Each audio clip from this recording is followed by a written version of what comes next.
Have you ever felt the tug of an invisible chain dragging you backward, a silent ledger etched into your mind that keeps tally of every favor unreturned, every truth left unspoken?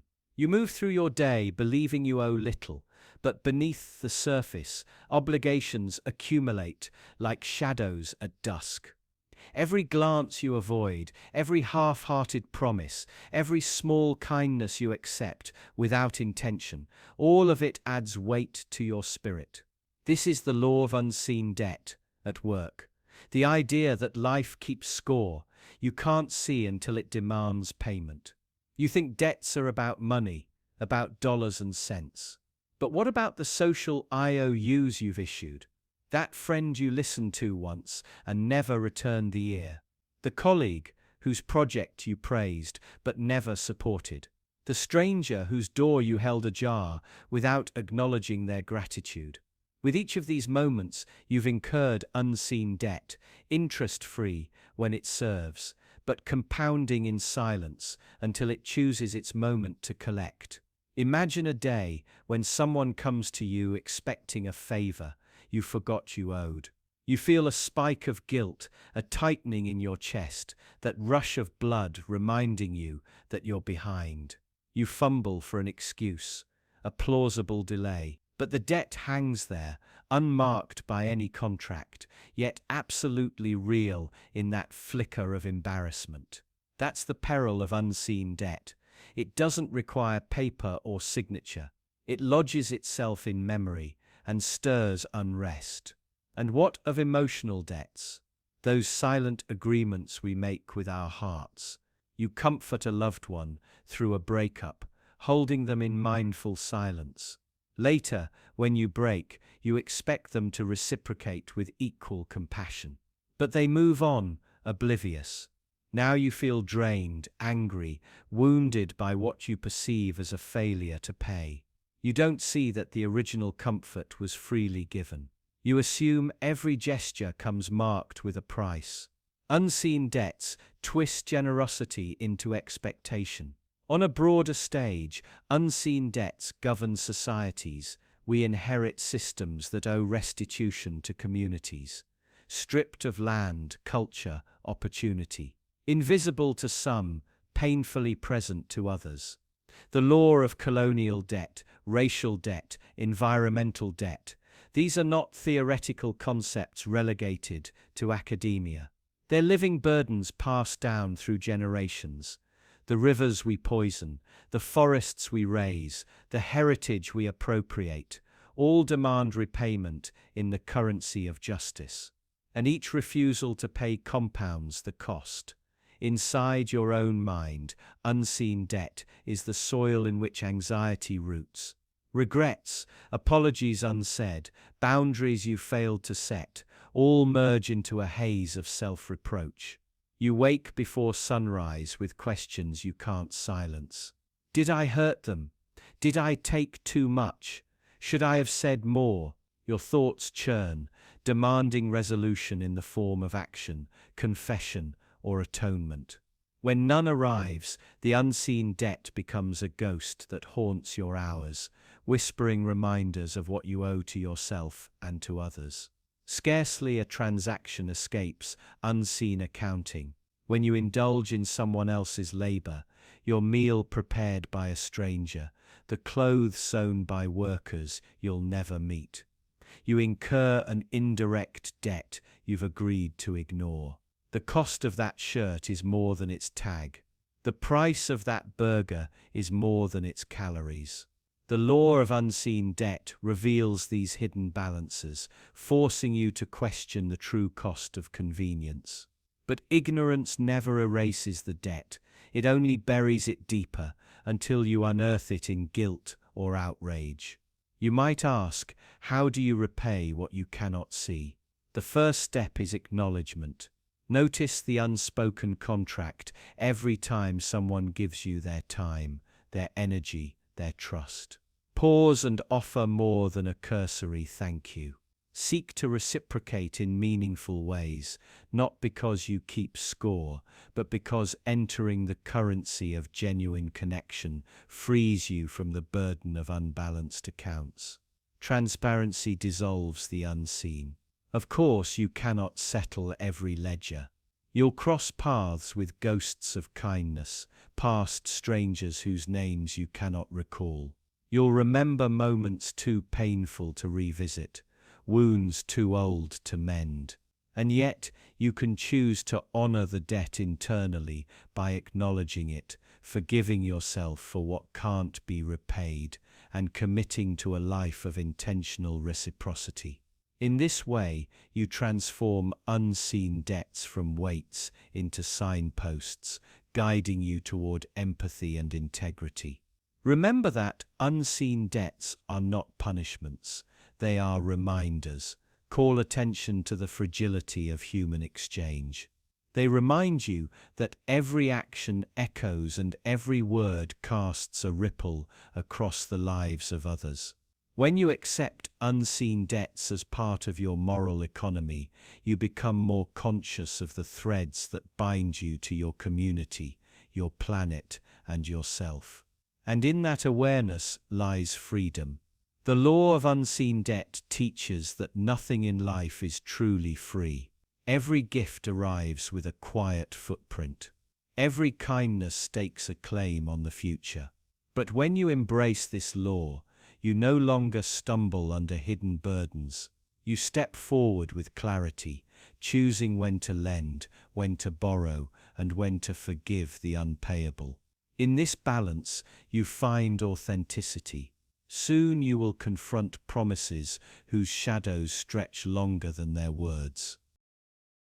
Have you ever felt that gentle tug in your gut when someone utters the words, "I promise"? You lean forward, heart thudding, craving assurance. It tastes sweet, like a drop of honey on a parched tongue. But how often does that promise evaporate, leaving your thirst unquenched and your spirit hollowed out?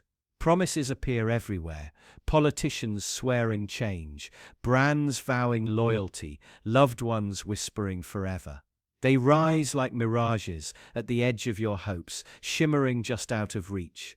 Each pledge carries the weight of possibility, a beacon that captures your attention, distracts you from doubt, and convinces you that tomorrow will be better. At first, promises feel harmless. A new government program to lift you out of hardship. A tech startup assuring innovation. A partner assuring devotion. You trust them because you must. Trust is the currency you trade for comfort, for hope, for that precious illusion of security. Without it, you'd be lost, adrift in a sea of uncertainty. Yet what if those promises were designed to keep you adrift? Because empty promises are more than broken words, they're invisible chains. They tether you to an endless cycle of expectation and disappointment. You find yourself waiting for something that never arrives, like a passenger at a train station where no train ever stops. And while you wait, you stay rooted in place, unable to move forward, unable to demand something real. Consider the grand stage of politics. Campaign slogans flash across billboards, rallies swell with cheers, promises of prosperity echo through stadiums. You believe in the vision, rally behind a cause, and then you wait. You wait for jobs that never materialize, for reforms bogged down in endless committees, for a future that dissolves into fine print.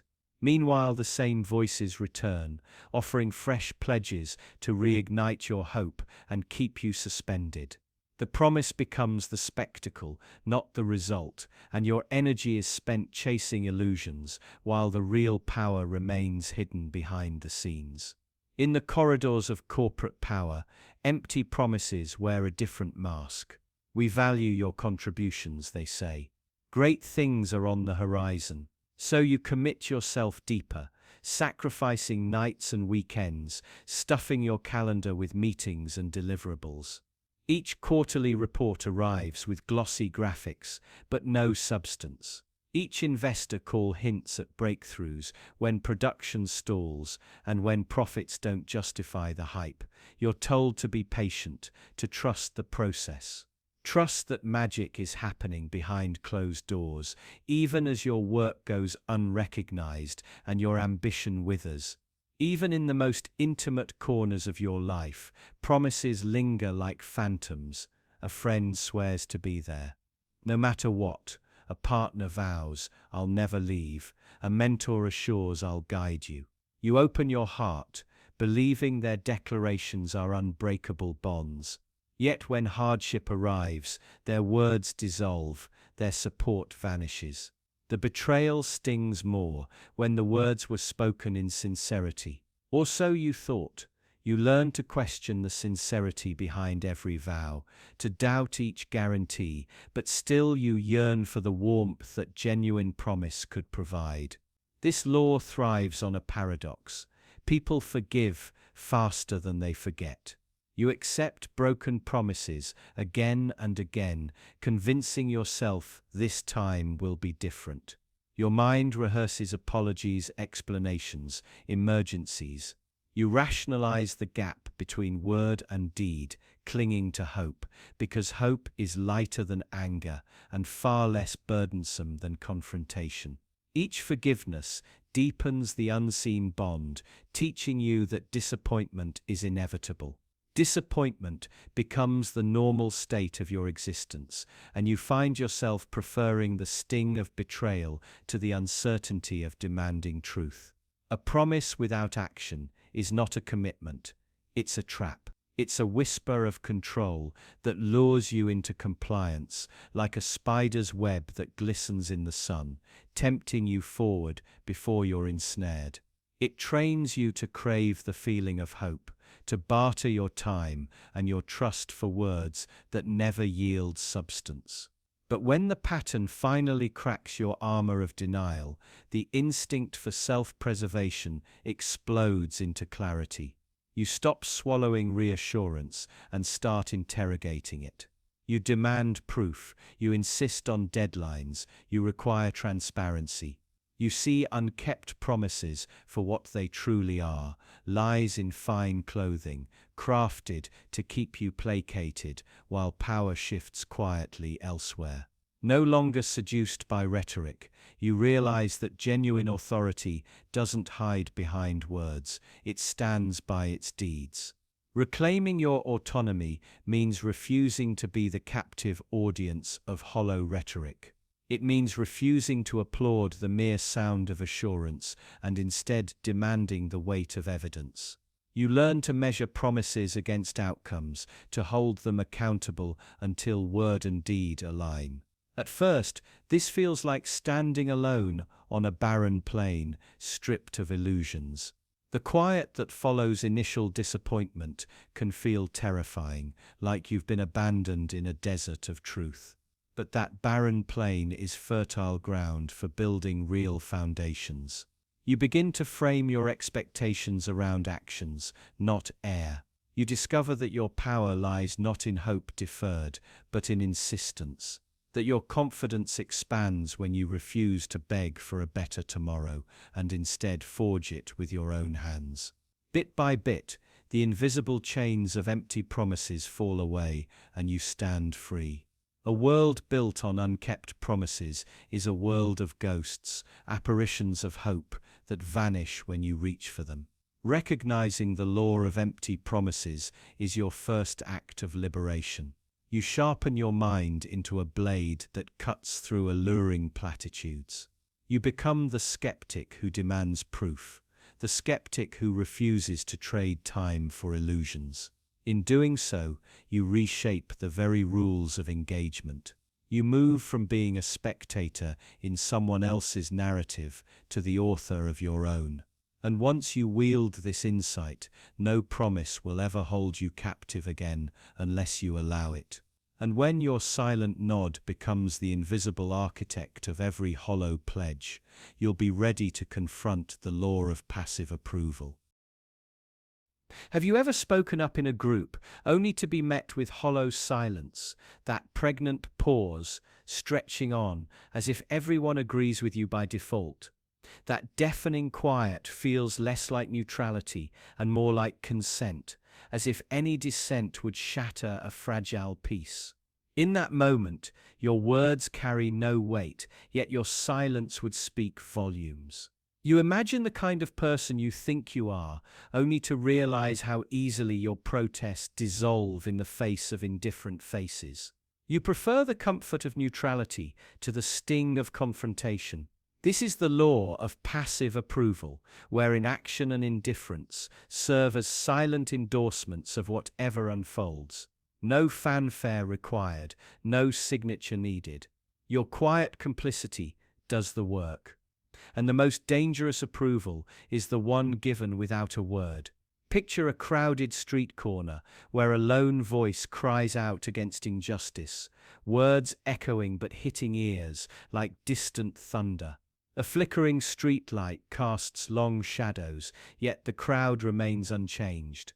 You glance away as commuters hurry past, faces fixed on their own destinations. You do not intervene, you do not protest. Your indifference whispers permission on the evening breeze, scattering like seeds on barren ground.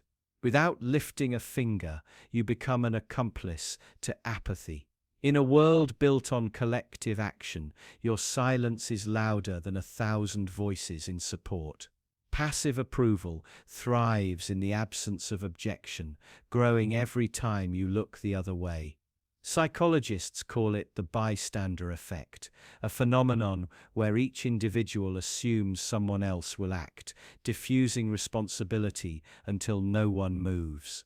But it is not just fear or confusion that keeps you rooted in place.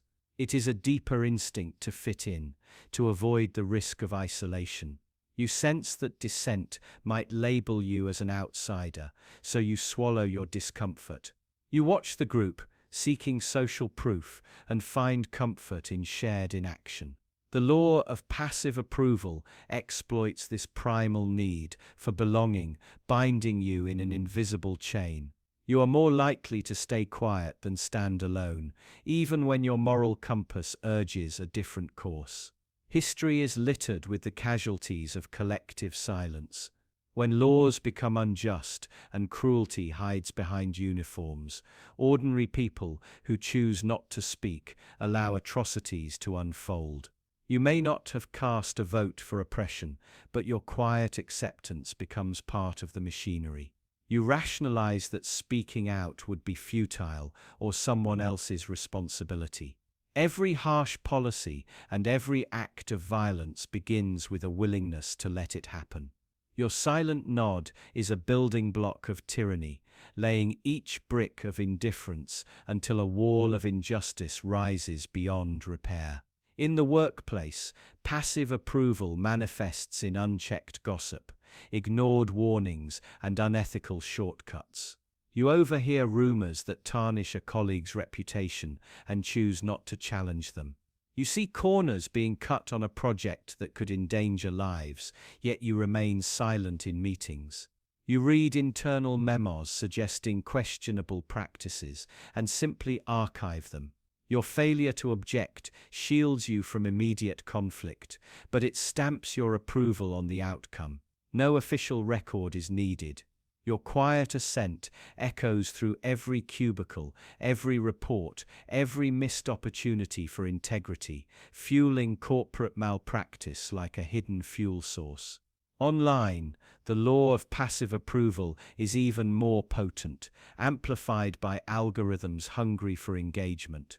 Trending hashtags can spread misinformation across continents because millions of users scroll past without flagging harmful content.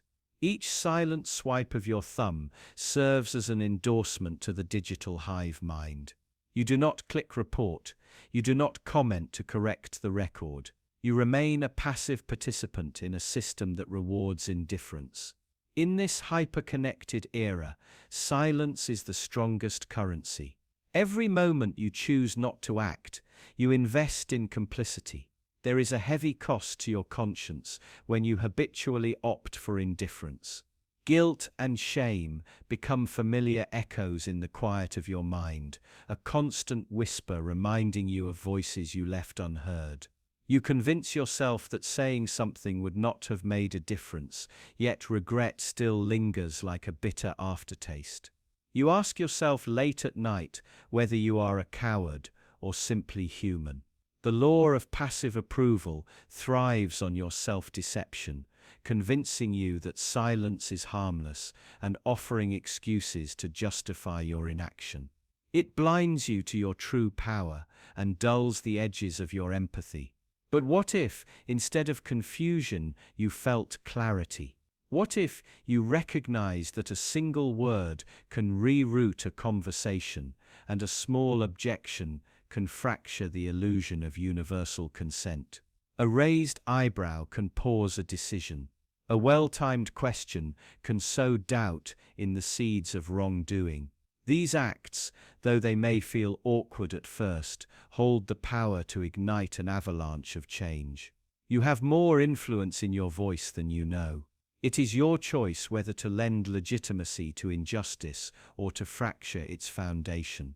Passive approval is a habit, one you can break with courage and intention.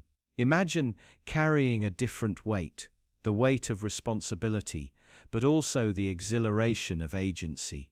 To speak up when kindness is withheld, to intervene when someone suffers, to question when policies harm people. These acts build bridges of accountability instead of walls of silence. They draw others from the shadows of complacency into the light of action. Your words become a beacon, guiding those lost in apathy toward collective empowerment. Each crack in the wall of indifference weakens the structure of injustice until it finally collapses under the pressure of truth. Recognizing the law of passive approval is not an accusation, it is an invitation to reclaim the power you surrendered when you chose neutrality over necessity. The world does not need more spectators. It needs participants who understand that silence can be the most eloquent form of consent and refuse to remain still. Each moment you choose action over apathy, you redefine the invisible laws that govern our lives. When you break the habit of indifference, you become an agent of change, reshaping the world one refusal to stay silent at a time. Next, we will uncover the unsettling power of silent obedience and how it binds your compliance without a single spoken word. You step onto a busy street, headlights blinking, horns blaring, yet everyone moves as if guided by an unseen conductor. You hesitate for a moment, not sure when to cross, but you watch the crowd. When they go, you go. No signals, no permission. Just the silent command of the masses. This is the law of silent obedience. It governs how you follow rules you never knew existed. It's the invisible pressure to conform, to move with the flow, to accept the unspoken code that shapes every action. You feel its tug in an elevator. When you hold your breath after someone presses the close button, you obey because it would feel wrong to resist. Imagine a marionette suspended from strings you cannot see. Each movement is directed by a puppeteer hidden above. In silent obedience, the strings are etched inside your mind. Cultural norms, body language, tone of voice, they act as threads, pulling your actions without a single spoken order. You watch, you mirror, you obey. Psychologists once lined up volunteers to judge the length of lines on a card. Confederates gave patently wrong answers, and the unsuspecting participants often went along, defying their own eyes. They didn't speak out or argue. They simply repeated the wrong answer, silent in their compliance. Conformity thrives on this quiet agreement. Every morning begins with silent routines dictated by technology. Your phone wakes you at dawn with a soft alarm. You swipe to dismiss. You follow prompts to check messages, to open apps, to start tasks without thinking.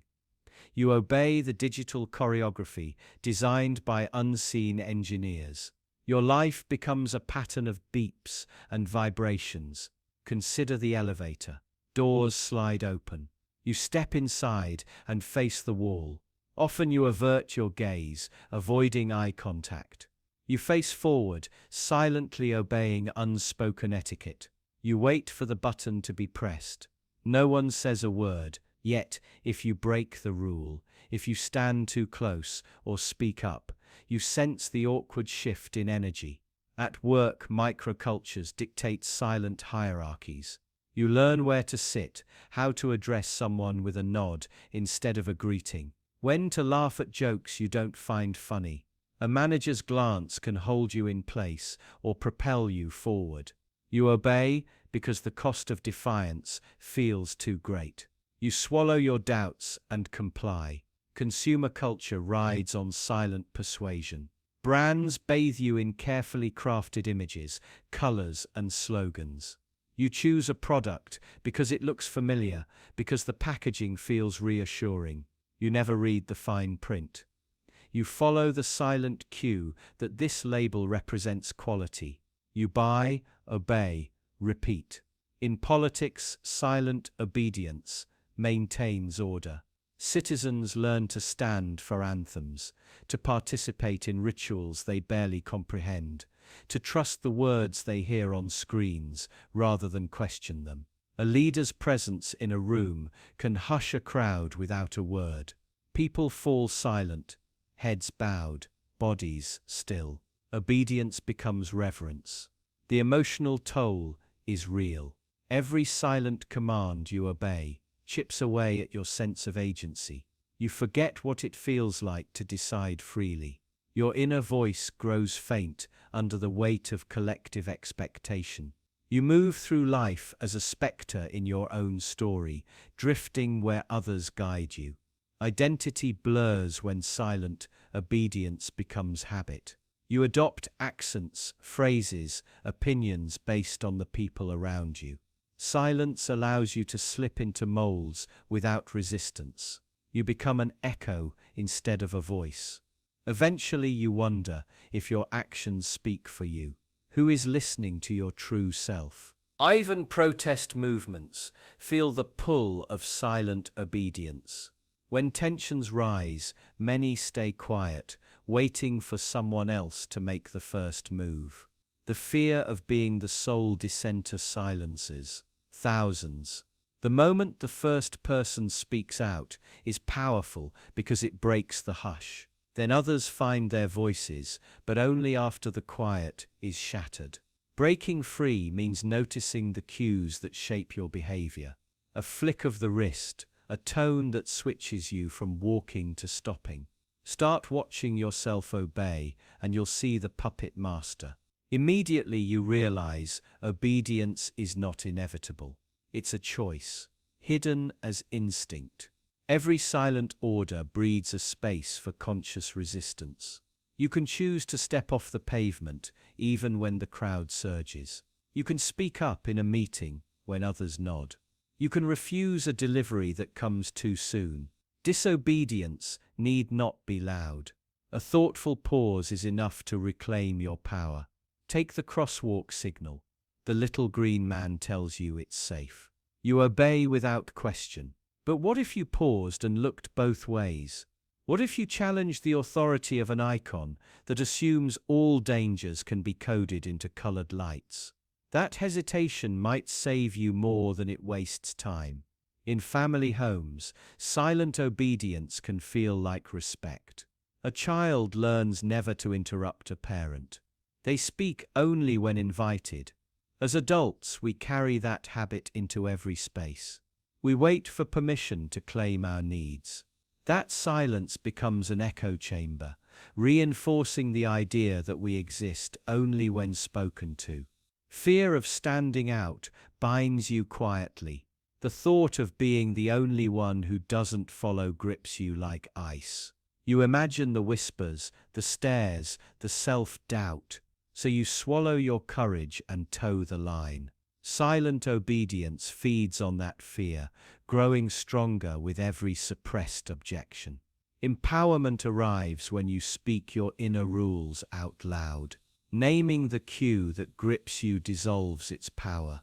When you say, "I feel rushed because my phone just buzzed," you strip the buzzer of its authority.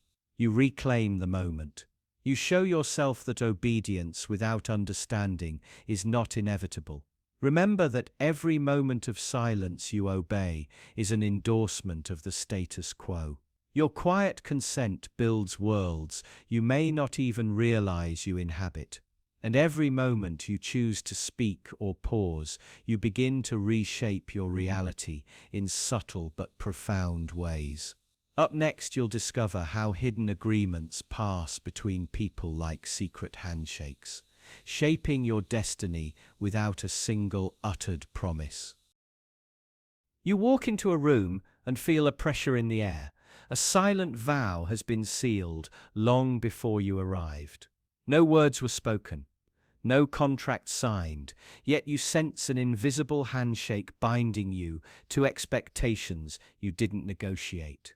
You can almost feel the phantom warmth of an unseen palm against your own, the weight of silent promises pressing on your shoulders. But handshake lies beneath every interaction, guiding your behavior without consent, shaping your reality in the shadows. In the flickering light of a city street, imagine two strangers passing glances, connecting eyes, and in that moment forging an unspoken agreement. A silent handshake made of glances, histories, and hidden codes. No ceremony, no fanfare, just a pact whispered into the ether. That is the law of invisible handshakes. The unseen bonds that direct your steps, chart your course, and script your role before you've even uttered a syllable. Every day, you navigate a labyrinth of these unseen agreements. The minute you enter an elevator, you accept a compact, stand to the side, avert your eyes, and nod in silent solidarity when someone exits. You follow that rule without a second thought. When you sit at a cafe, you know not to speak too loudly on your phone. You expect the quiet nod of approval from strangers around you. These rituals feel natural because they are the invisible handshake of social order. These handshakes are not contracts you read. They're not laws you memorize. They're whispers carried by culture, tradition, and fear of being cast out. You feel the tug of belonging pulling you toward compliance. When you break one of these taboos, a wrong glance, a misstep, a loud laugh, you feel eyes burning into you. You sense the recoil of disapproval, like a phantom punch to the gut. That recoil is the enforcement of an invisible handshake. In the workplace, the law of invisible handshakes dictates your every move. You learn not to speak out of turn in meetings, not to challenge the unspoken hierarchy. You keep silent about injustices because the silent code insists you protect the group's image. You smile at the boss's jokes, even when they sting and echo in your mind long after. You nod through meaningless memos and pretend to care about projects you despise. That unspoken agreement buys your safety at the price of your voice. When you hesitate to question a flawed policy, it's not apathy, it's the weight of that handshake pressing on your tongue. These invisible handshakes are the quiet architects of power.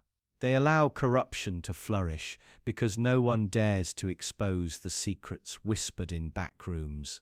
They conceal alliances between politicians and corporations, securing deals beneath dinner table toasts. They bind media outlets to narratives they never challenge, and they keep you locked into systems you never voted for. You're complicit in your own submission every time you honor these silent pacts. Have you ever stopped to consider how many of your beliefs were inherited through these ghostly agreements? Psychologically, these handshakes slip into your consciousness like water. You don't even notice them coating your thoughts. They shape your desires, your fears, your sense of self. You crave approval because you've been taught that belonging is vital. Rejection feels like death because you've learned to equate isolation with danger. The invisible handshake persuades you that the cost of stepping outside its bounds is too high. So you comply, you conform, and you clip your own wings. And all the while, you call it normal. Consider tipping in a restaurant, a simple act, right? Yet, that too is an invisible handshake. Without saying a word, you promise to reward good service. You fear the backlash of a stingy tip more than you question why the system forces underpaid workers to depend on your generosity.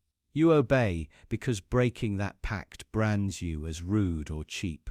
You bow to an unspoken rule that punishes dissent quietly but effectively. Isn't it unnerving to realize that even your kindness can be an unwitting act of submission?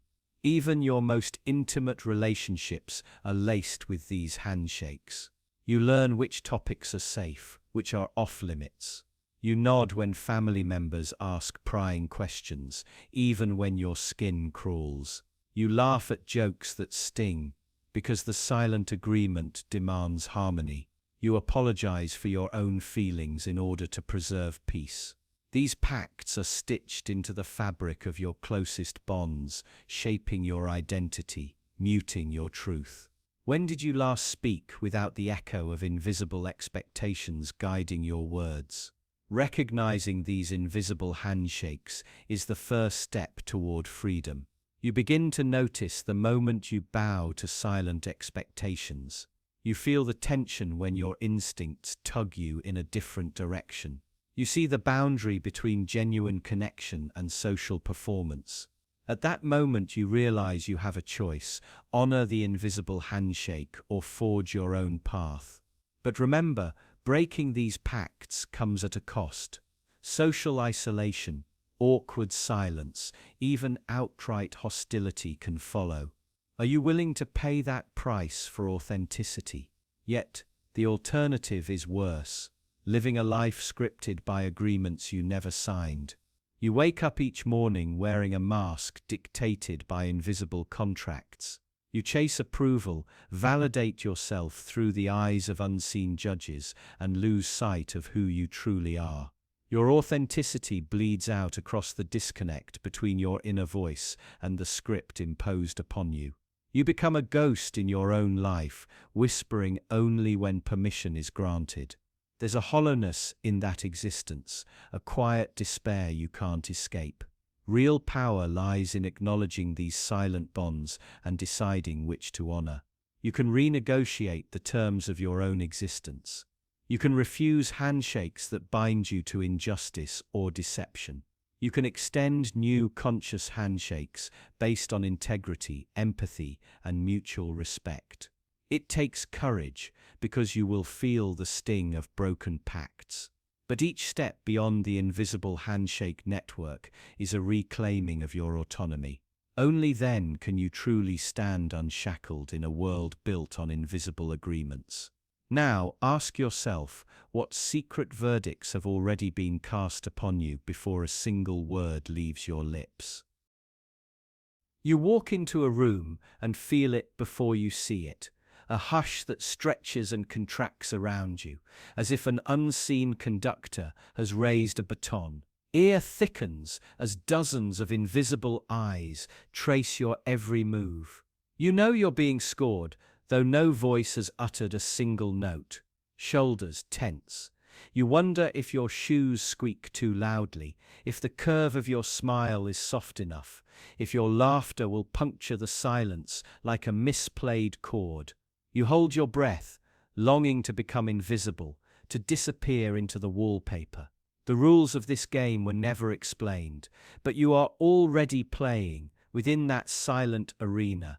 Your worth fluctuates with every unspoken assessment. Each glance is a vote. Each shift of weight deducts points, each brief nod credits them back. Without maps or guides, you have become an expert on guessing rules that no one will confirm. You tilt your head to mirror the group, leaning into the ebb and flow of silent acceptance. Thoughts race. Are you too bright, too dull, too out of sync? You rethread your words to thread the needle of approval every time. You start to believe those unspoken metrics more than your own instincts, trusting invisible judges over your own sense of self. And that relentless calibration molds you until you barely recognize the person beneath the measured mask. You scroll through feeds and feel that familiar jolt of anxiety when someone you admire posts a photo you weren't tagged in. Each heart or its absence becomes a secret critique of your very existence. You edit captions, backspace sentences, sculpt yourself into a version that will not disrupt the harmony of unseen audiences. On video calls, you obsess over framing, lighting, tone, anything to avoid the stillness that screams disapproval. Even in private conversations, you shape your voice, anticipating the pauses that signal judgment.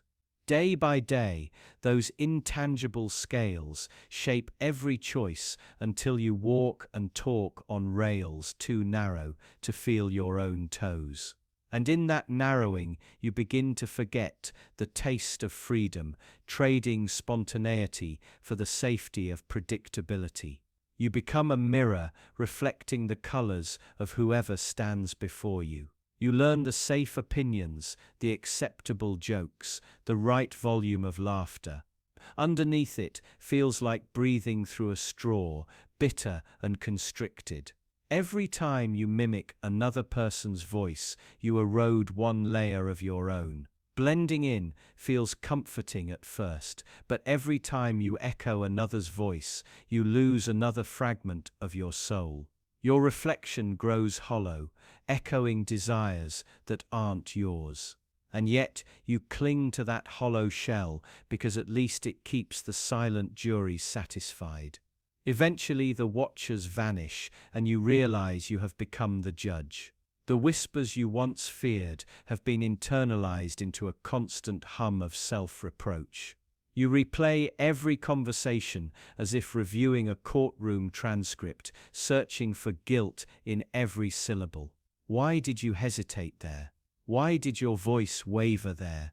That inner jury wields a gavel of doubt that echoes louder than any external critique ever could. That invisible balance has been carried inside your skull, tipping you toward shame with every recalled misstep. And no matter how hard you try to tip it back, perfection remains an asymptote you can never reach. Fear settles into your bones like a slow poison, not the fear of danger, but the dread of a hush that signals failure. You crave vulnerability, but shrink from it, terrified that an unguarded gesture will invite silent condemnation.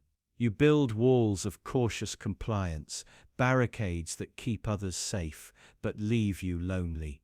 True connection slips through the cracks of carefully calibrated behavior. In that isolation, you become a stranger, even to yourself, haunted by the question of what you might have been without that constant measurement. And the more you pursue acceptance, the farther you drift from belonging to yourself. Yet, knowledge of this unspoken law is your first weapon against it. Recognition that every glance is not truth frees you to question whose standards you carry.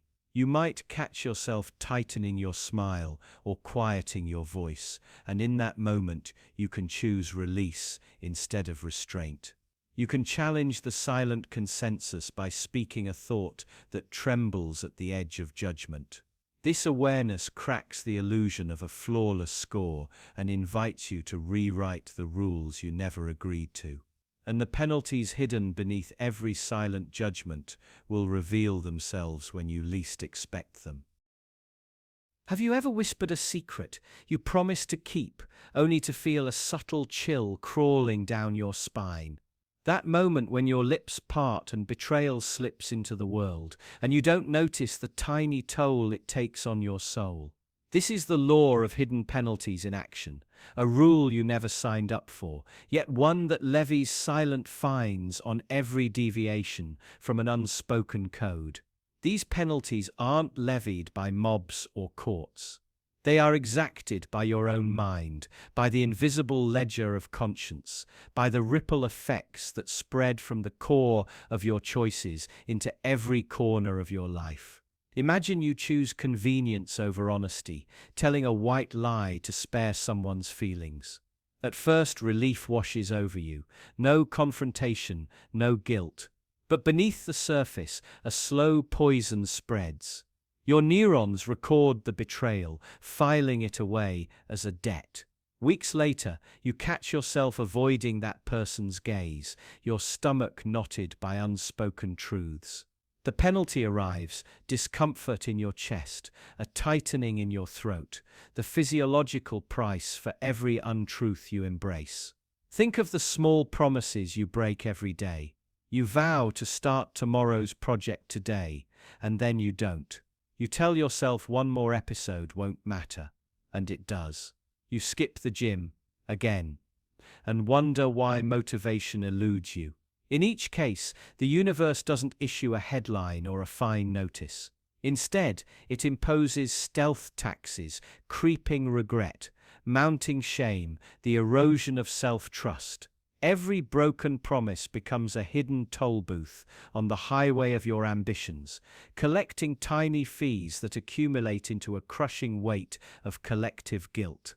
Picture a dam riddled with hairline cracks, imperceptible at first. You ignore them because the water still holds. But each crack widens imperceptibly, until one day the dam fails catastrophically. So it is with the hidden penalties you ignore. One skipped workout, one broken vow, one compromised value. Alone, each seems negligible. Together, they fracture your integrity, turning you into someone you barely recognize. These invisible fines extend beyond personal failings. They are woven into every social exchange, every unspoken expectation. You join a team meeting, but withhold your real opinion to avoid conflict. That withheld truth festers in the air, twisting colleague relationships and eroding group trust. You apologize without meaning it, diffusing tension momentarily, but sowing seeds of resentment that sprout later. Each evasive gesture imports a penalty you don't pay until long after the moment has passed. Sometimes the most punishing fines come from the world itself. Society's systems levy hidden penalties when you don't fit their invisible mold. You arrive late to an event and catch an ice-cold reception. You dare to ask for help and find resources scant or hidden behind labyrinthine bureaucracy. Every deviation from societal norms sends slight shocks through your life. Doors that close softly, opportunities that slip away, networks that subtly exclude you. The system's fines aren't posted on signs. They're embedded in social codes, in power structures, in whispered judgments you never hear until they arrest your progress. Then there's the penalty you impose on your own mind. Cognitive dissonance gnaws at you like a persistent rodent. You believe one thing, yet behave in another. This mismatch triggers an inner tax, restless nights, anxious mind loops, the clamor of "am I a hypocrite?" echoing through your thoughts.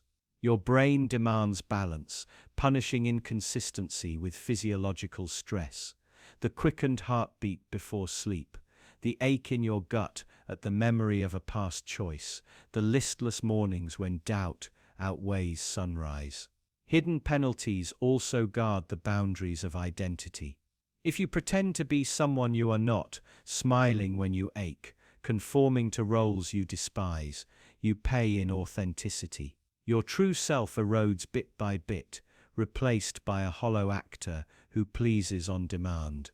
The penalty, a persistent emptiness, a sense that life is being lived around you rather than by you.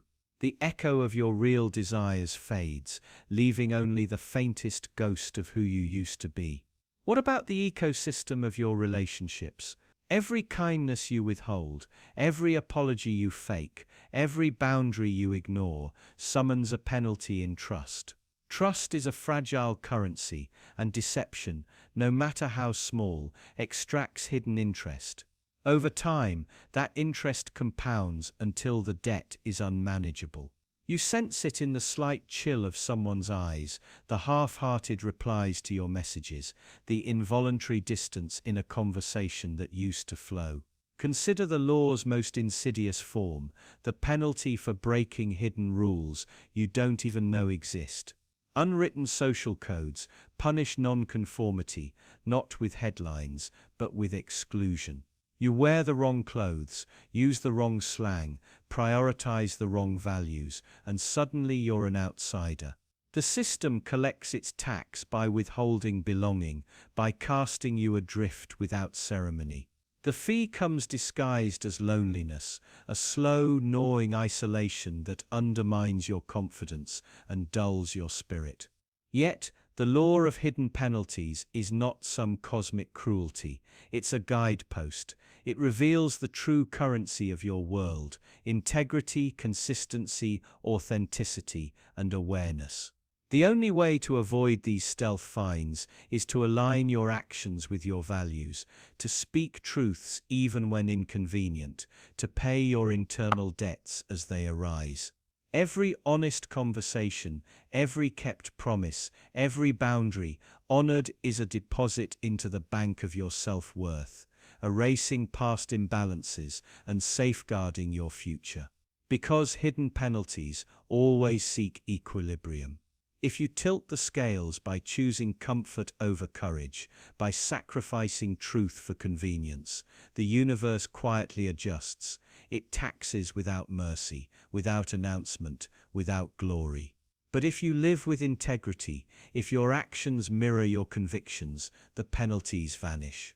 The costs disappear, and the path forward opens, unencumbered by debt. Still, you must remain vigilant.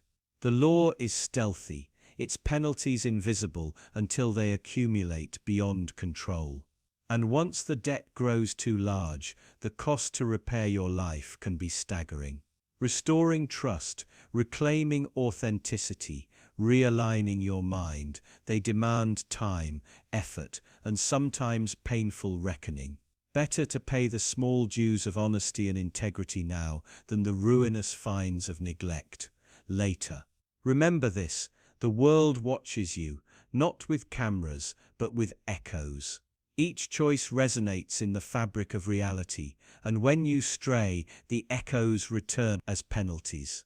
The law of hidden penalties is relentless, but it is fair. It demands that your inner ledger balance, that your actions and beliefs reconcile. It invites you to live consciously, to pay attention to the invisible costs that shape your life. You cannot escape these penalties by ignorance, because ignorance itself is the first fee you pay. Awareness is your only shield. See the hidden toll booths on life's highways. Recognize the silent collectors at every crossroads of choice. And when you do, you hold the power to navigate without fines, to live with grace, authenticity, and freedom. Next, prepare to uncover how every stumble you try to erase echoes back to punish you harder than before in the law of echoed failures. Imagine standing in a vast canyon, your own voice thrown against jagged walls, calling out a single word: failure. The echo comes back, softer at first, then louder, distorted by distance, until it consumes you. That resonance isn't just sound, it's a law that governs how your mistakes cascade through time, shaping every future step. You're not just hearing an aftershock, you're living it. Each failure sends ripples outward, hitting unseen obstacles and returning with greater force, stealing your confidence before you even begin. In the law of echoed failures, a single mistake transforms into a repeating pattern. What begins as a momentary slip becomes an inner dialogue, a loop of doubt that grows stronger with each repetition. You stumble once, and your mind replays the stumble dozens of times, dissecting every detail. That internal echo becomes a barrier to action, whispering warnings, inflating risks that may not even exist. Suddenly, you aren't just avoiding the first failure, you're fleeing dozens of imagined ones, shadows built from the echo itself, paralyzing you in a prison of your own mind. Have you ever felt that sinking pit in your stomach after a failed project or a harsh critique? That pain doesn't just fade, it amplifies. Hours later, you catch yourself replaying the moment, analyzing every choice, every word. You wonder, could I have prepared differently, said something else, tried another approach? Those questions echo endlessly, breeding more failures in potential. They whisper that you're incompetent, that your ambitions are fool's gold. And before you know it, you avoid taking any risks at all, terrified by the echo of failure rather than the failure itself. Our brains are wired to learn from mistakes, but the law of echoed failures hijacks that wiring. Evolution designed us to remember dangers, but our survival instinct takes over, treating imagined threats the same as real ones. The more you dwell on failure, the stronger the neural pathways become. Your mind becomes a well-worn groove of negative anticipation. Anxiety swells at the first hint of challenge. What felt like caution now feels like condemnation. And each time you hesitate, the echo grows louder, cementing the belief that you're destined to fail. In relationships, echoes of past mistakes shape every conversation. The sting of a single betrayal reverberates through trust like a broken bell. You enter a new friendship or romance with your ears masked, listening for the crack of failure. That echo feeds suspicion, poisoning hope before it has a chance to bloom. Every misstep by others becomes a confirmation of your expectations. And you wonder why love feels like a minefield, why every connection trembles under the weight of echoes rather than the promise of something new. But perhaps the darkest aspect of this law is how echoes spread between people, infecting teams, communities, even entire cultures. When a leader falters, the group's confidence fractures. The memory of that failure becomes the legend, retold and reshaped, until doubt becomes a founding myth. Teams refuse to innovate, haunted by the ghost of a past miscalculation. Movements stall, not because the ideas lack power, but because the echo of one failure echoes far louder than 100 successes. This is the paradox. Success is often silent, but failure roars. No one raves about the quiet victories or the steady steps that led to breakthroughs. Yet every slip, every stumble becomes a cautionary tale, amplified by gossip and memory. The echo chambers of society magnify failure, turning it into a spectacle that traps you in a feedback loop of shame and retreat. You begin to believe the echo is truth, mistaking the resonance of failure for the reality of your potential. It all ties back to our cognitive biases.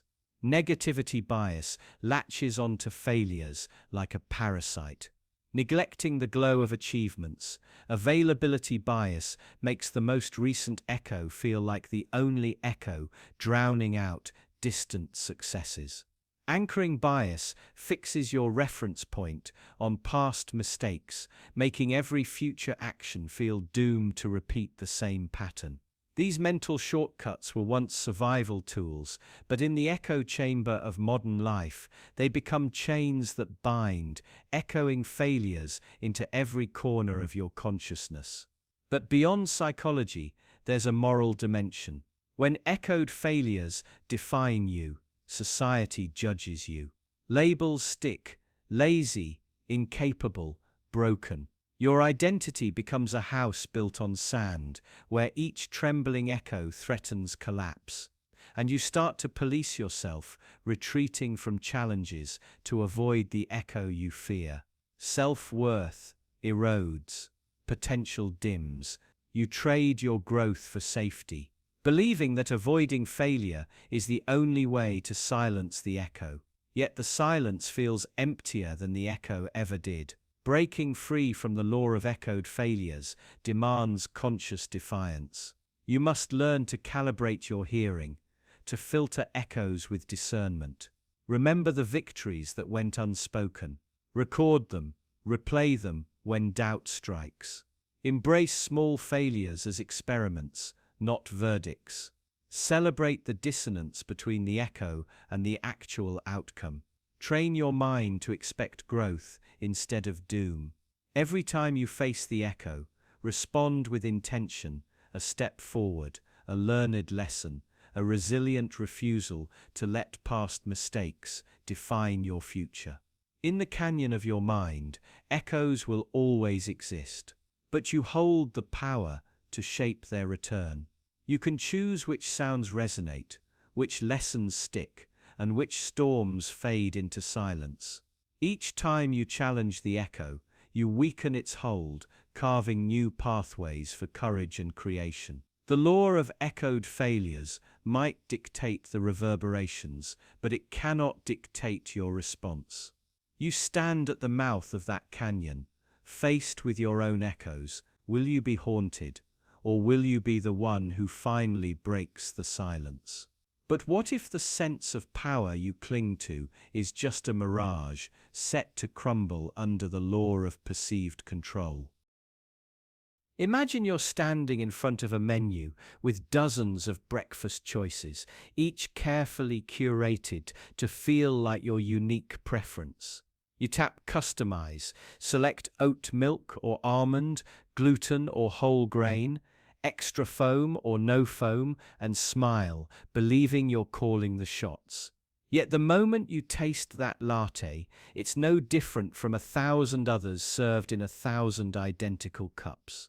You thought you controlled the outcome, but you were dancing in a cage you never noticed. This is the law of perceived control, the deeper truth that feeling in charge often binds you tighter than any visible chain. Your mind craves agency. It needs to believe its choices matter. Even tiny decisions, color of your interface, order of your playlist, the sequence of your newsfeed, fuel a comforting illusion that you steer the ship. But under the hood, someone else mapped the currents, set the coordinates, and programmed the engine. Think back to childhood games where you pressed a lever, pulled a cord, or spun a wheel, expecting something new to happen. A bell rings, lights flash, you feel triumphant. Yet every outcome is predetermined. The thrill isn't real. It's the echo of believing you caused something when you only followed instructions. Your brain rewards that illusion with a hit of satisfaction, cementing the lie you're in control. Advertisers know this instinct. They let you choose the color of your gadget, the shape of your case, the ringtone you'll never hear. They let you pick your avatar, customize your dashboard, tweak your settings, all while they collect data, predict your next move, and manipulate your desires.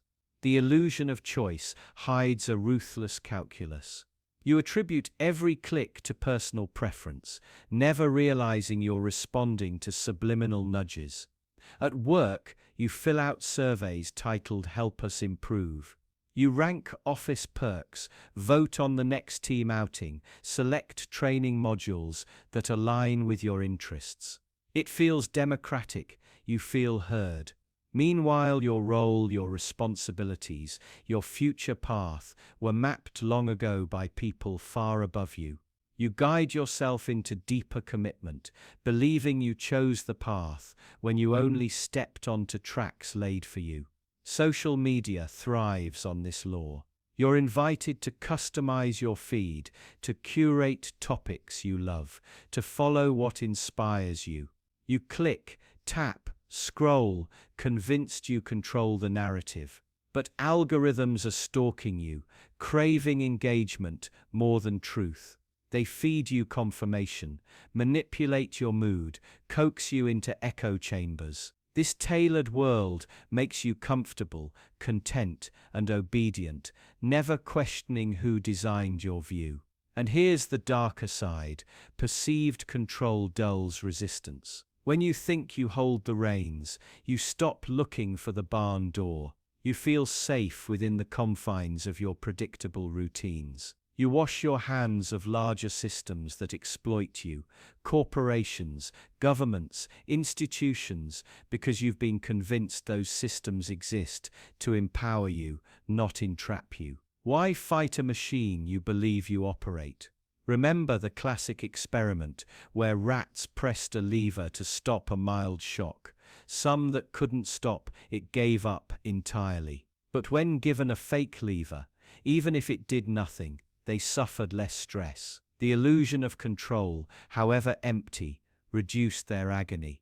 That's the law of perceived control in a nutshell. You'll endure more, comply deeper, and submit longer if you feel you're at the wheel, even if that wheel goes nowhere. You might think you're above it. You might scoff at marketers, shrug off corporate surveys, resist superficial customization. But every time you sign policies without reading them, agree to long terms at a click, accept recommended settings on a new app, you're surrendering real power in exchange for the comfort of thinking you chose that surrender. You're handing over your autonomy in neat little packages. So how do you break free? First, notice every time you feel in control. Ask why your heart swells with pride at trivial choices. Then trace the source. Who designed these options? What larger game are they playing? You don't have to reject all choices. Real agency is precious. But you must distinguish genuine power from staged empowerment. Real control feels weighty, risky, significant. False control is lightweight, frictionless, forgettable. Now look at your life. Which decisions truly changed your path? Which were mere breadcrumbs to keep you busy? The law of perceived control teaches us that our focus on minutiae can blind us to the grand design. We tidy our desks, organize our digital lives, color code calendars, and believe we're mastering destiny. Yet the blueprint of our days was drawn by others long before we ever set an appointment. If you want to reclaim your autonomy, resist the allure of every customizable widget sold as liberation. Seek decisions that matter, face risks that count, and remember that true freedom demands real choice and real consequences. Only then will you see how many illusory dials you've been twisting, and you might finally stop playing the games designed for you. Watch how your world shifts when you stop believing in its built-in controls. Realize that power isn't given in drop-down menus or select your preferences screens. It's earned in the courage to choose without guarantees, to act without reassurance, to face outcomes you can't predict. That is the only control that matters. What if the freedoms you cherish most are the ones imposed upon you? Learn how imposed freedom rewires your mind in the next segment. Law of imposed freedom. You step into a room lined with doors, stretching as far as the eye can see. Each door bears a sign promising liberation, choice, and self-determination. You run your hand along the polished frames, heart racing with anticipation. Yet something stirs uneasily inside you. The more doors you see, the more paralyzed you become. So why does this feast of possibility feel strangely claustrophobic? Welcome to the law of imposed freedom, an invisible force that convinces you you're limitless even as it maps the exact boundaries of your realm. You're told you can be anything, go anywhere, speak your mind, you are the master of your destiny. And so you chase every invitation to choose, confident in your autonomy. But at every turn, your options are silently dictated by forces you never notice. Consider the consumer world, shelves brimming with hundreds of cereal boxes, thousands of streaming titles, endless smartphone apps. It feels like boundless freedom. Yet these offerings are curated by marketers, algorithms, and profit motives, each choice directing you toward a predetermined outcome. Every promotion whispers which brand to trust. Every suggestion box funnels you deeper into a familiar pattern. You believe you decide what to watch, what to eat, how to live. Really, you follow the footsteps laid out by invisible hands. Now shift to the digital realm. Social media platforms present a curated universe where your feed is sculpted to your tastes. You scroll believing you explore freely. In truth, the algorithm steers your attention to keep you hooked, molding your worldview one swipe at a time. Your desires, your outrage, even your friendships are filtered through code designed to maximize engagement. In this echo chamber, freedom becomes a mirage, a promise upheld only as long as you stay within the lines drawn by unseen engineers. Even our politics bow to this law. Two parties, dozens of policies, endless debates. You think you have real choices at the ballot box. But the true architects of power remain hidden. Lobbyists, corporate donors, media barons. They set the agenda, fund preferred candidates, silence inconvenient voices. You are free, you are told, to choose your leaders. Yet the spectrum of opinion is narrow, the stage rigged. Your participation feels empowering until you glimpse the strings pulling the marionettes. Imposed freedom reaches into your mind. You're free to adopt any ideology, any belief system. Ask yourself, how often do you challenge your own convictions? How quickly do you retreat to comfortable narratives? Education systems teach you critical thinking until the lesson ends. Then they channel you toward approved textbooks, sanctioned lectures, orchestrated discussions. Even protest movements can be co-opted, radical voices marginalized, true dissent silenced. In this realm, freedom of thought exists only within the borders set by textbooks and talking heads. What about freedom of speech? You can broadcast opinions, share memes, write essays, but platforms penalize you for stepping beyond invisible red lines. Account banned, video demonetized, shadow ban applied. You learn to self-censor, steering your speech to avoid penalties. Soon, you speak where it's safe, not where it matters. You submit to the guise of free expression, grateful for the scraps of permission, unaware that real dialogue has been fenced in. The insidious beauty of imposed freedom is that it feels like freedom. It's an intoxicating drug that quells rebellious instincts. You trade autonomy for comfort, creativity for convenience, true choice for curated selection. You praise yourself for making decisions, never noticing how small each decision really is. The menu is vast, but the chef remains the same, system designers who profit from steering your every move. This law thrives on your complicity. You demand more options without asking who provided them. You celebrate the illusion of autonomy, blurting, "I did it my way," while following step-by-step instructions from advertisers, influencers, and authority figures. The more you celebrate your freedom, the more deeply you surrender it. Each choice reinforces the boundaries of your cage. Ask yourself, when was the last time you made a choice completely unshaped by external influences? When did you decide to think beyond trending hashtags, curated playlists, or best-selling authors? True freedom demands stepping outside the map. It requires solitude, discomfort, the courage to face unfiltered possibilities. Yet systems understand this.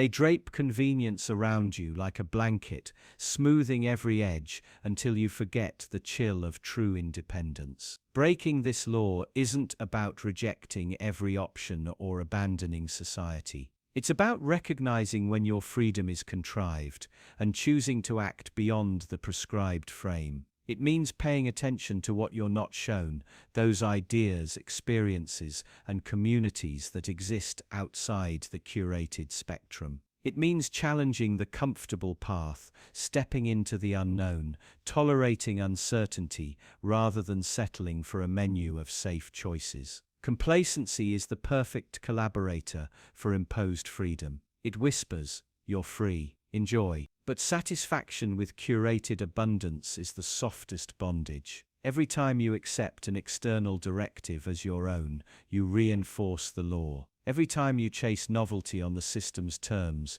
you deepen your dependence. Recognizing the law of imposed freedom is the first step, but truly escaping it demands relentless curiosity, deliberate unlearning, and unwavering self-awareness. Real freedom feels foreign, uncomfortable, unpredictable. It means ideals without guarantee, decisions without precedent. It's a leap without a net, a terrifying prospect in a world that equates safety with compliance. Yet, this is where genuine autonomy lies, beyond the polished menu, past the algorithm's reach, outside the lobbyist's influence. It's where you create your own map, however incomplete or chaotic, rather than follow one drawn for you. What if you realized that every freedom you've ever celebrated was an illusion sold to you? What if you understood that your autonomy is only as real as the smallest act of self-definition you perform without prompting?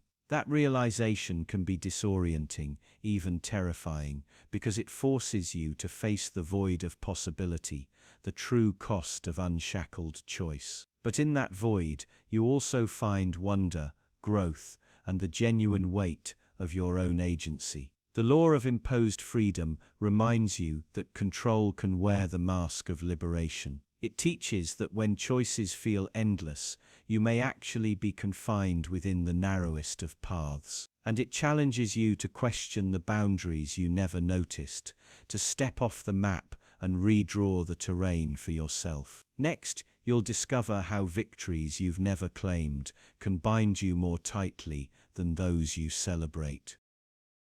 Imagine you've just won a battle. No one knew existed. You solved a problem in the dark, overcame a fear you never spoke of, and emerged victorious without applause or acknowledgement. You feel a flicker of triumph swell in your chest, but then you swallow it. You let that spark fade, burying it beneath a cautious restraint born of habit. That unclaimed victory lingers in the shadows of your mind, haunting you with its silence. It lives as a ghost, reminding you of what you might have been, taunting you with a victory you never dared to own. The law of unclaimed victories is ruthless.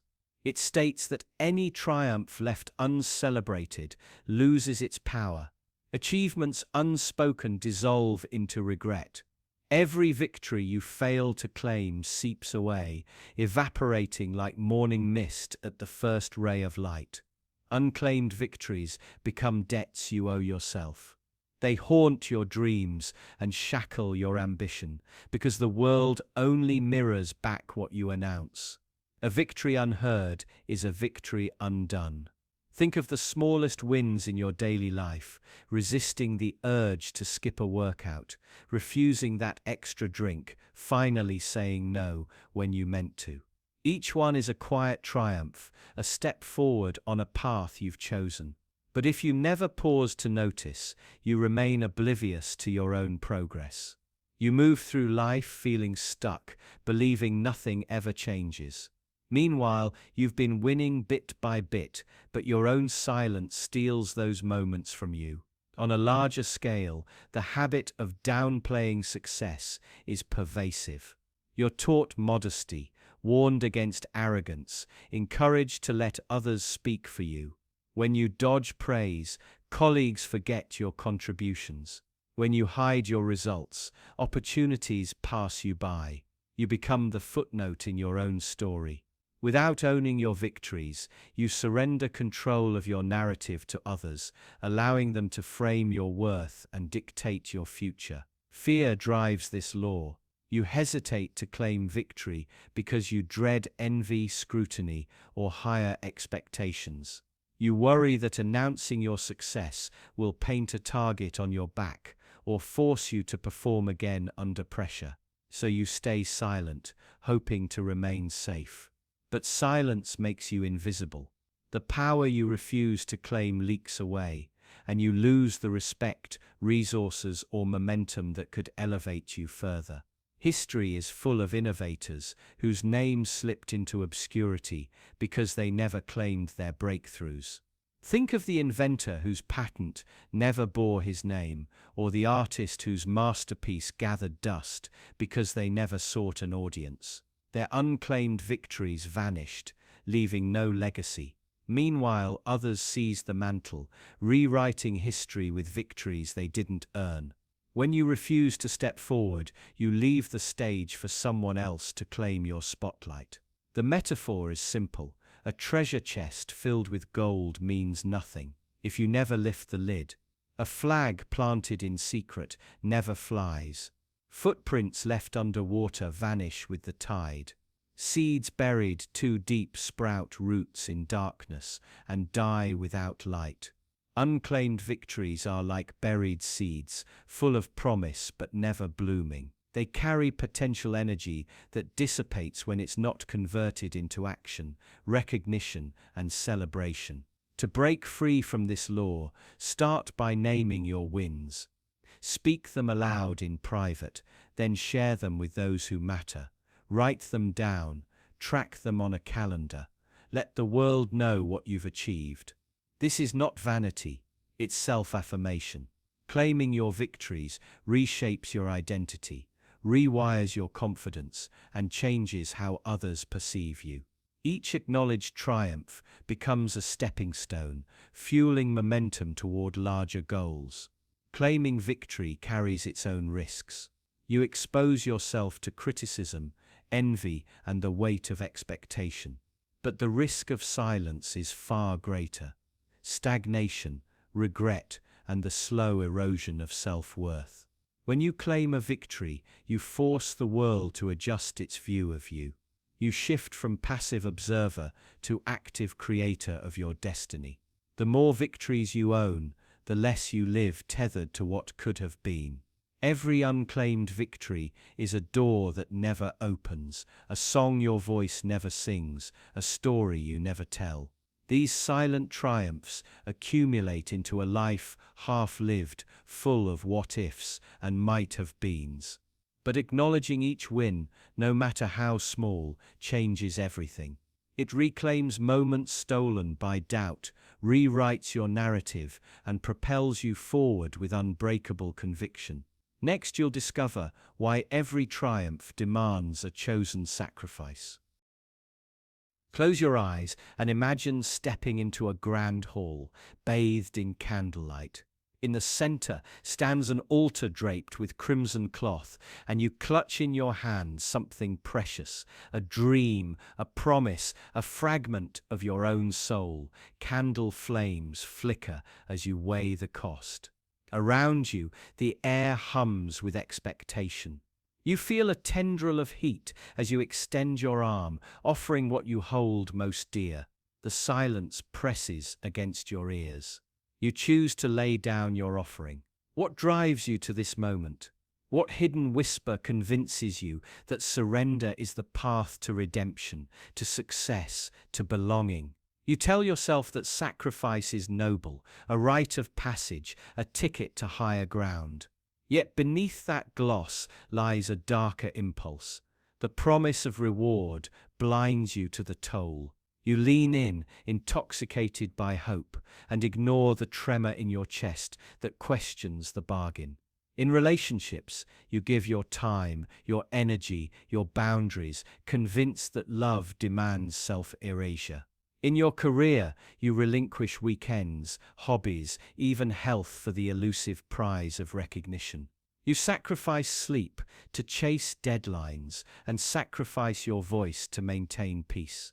Each choice feels deliberate, a beacon of dedication. But the true cost often arrives unseen: eroded passion, blurred identity, hollow victories. You trade fragments of yourself like currency, hoping the ledger will balance.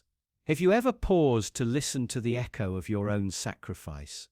A faint knocking, a whisper that says you are less whole than before. It emerges late at night when the applause has faded and only your reflection remains. A knot tightens in your throat as you face the emptiness growing inside. Yet you push it down, reminding yourself of the cause, the prize, the greater good. You drown the fear with rationalizations. This is the law of chosen sacrifice, an invisible rule that says any offering made willingly is beyond question. If you choose to surrender, no one can call it exploitation. You believe you hold sovereignty over your own concessions, but power watches you hand over your will, catalogues your debts, and smiles. Your voluntary act becomes a voluntary trap. Once the sacrifice is accepted, the taker writes the terms, not you. And the fine print is often written in blood.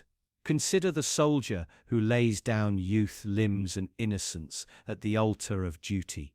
Or the activist who trades safety, reputation, and quiet life for a cause. They stand tall beneath their banners, proud of the choice they made. Yet at what point does bravery slip into martyrdom? When does noble sacrifice become an unspoken demand for suffering? The more willingly you choose to offer, the more relentless the demands become. Choice becomes coercion without a single command. Corporations know this law intimately. They frame unpaid internships as invaluable learning experiences and audit your weekends as proof of loyalty. They offer freedom through gimmicks while tightening the leash. You volunteer extra hours, praise even your weekends. Management applauds your dedication and then stretches the boundary further, rebranding exhaustion as ambition, because you volunteered.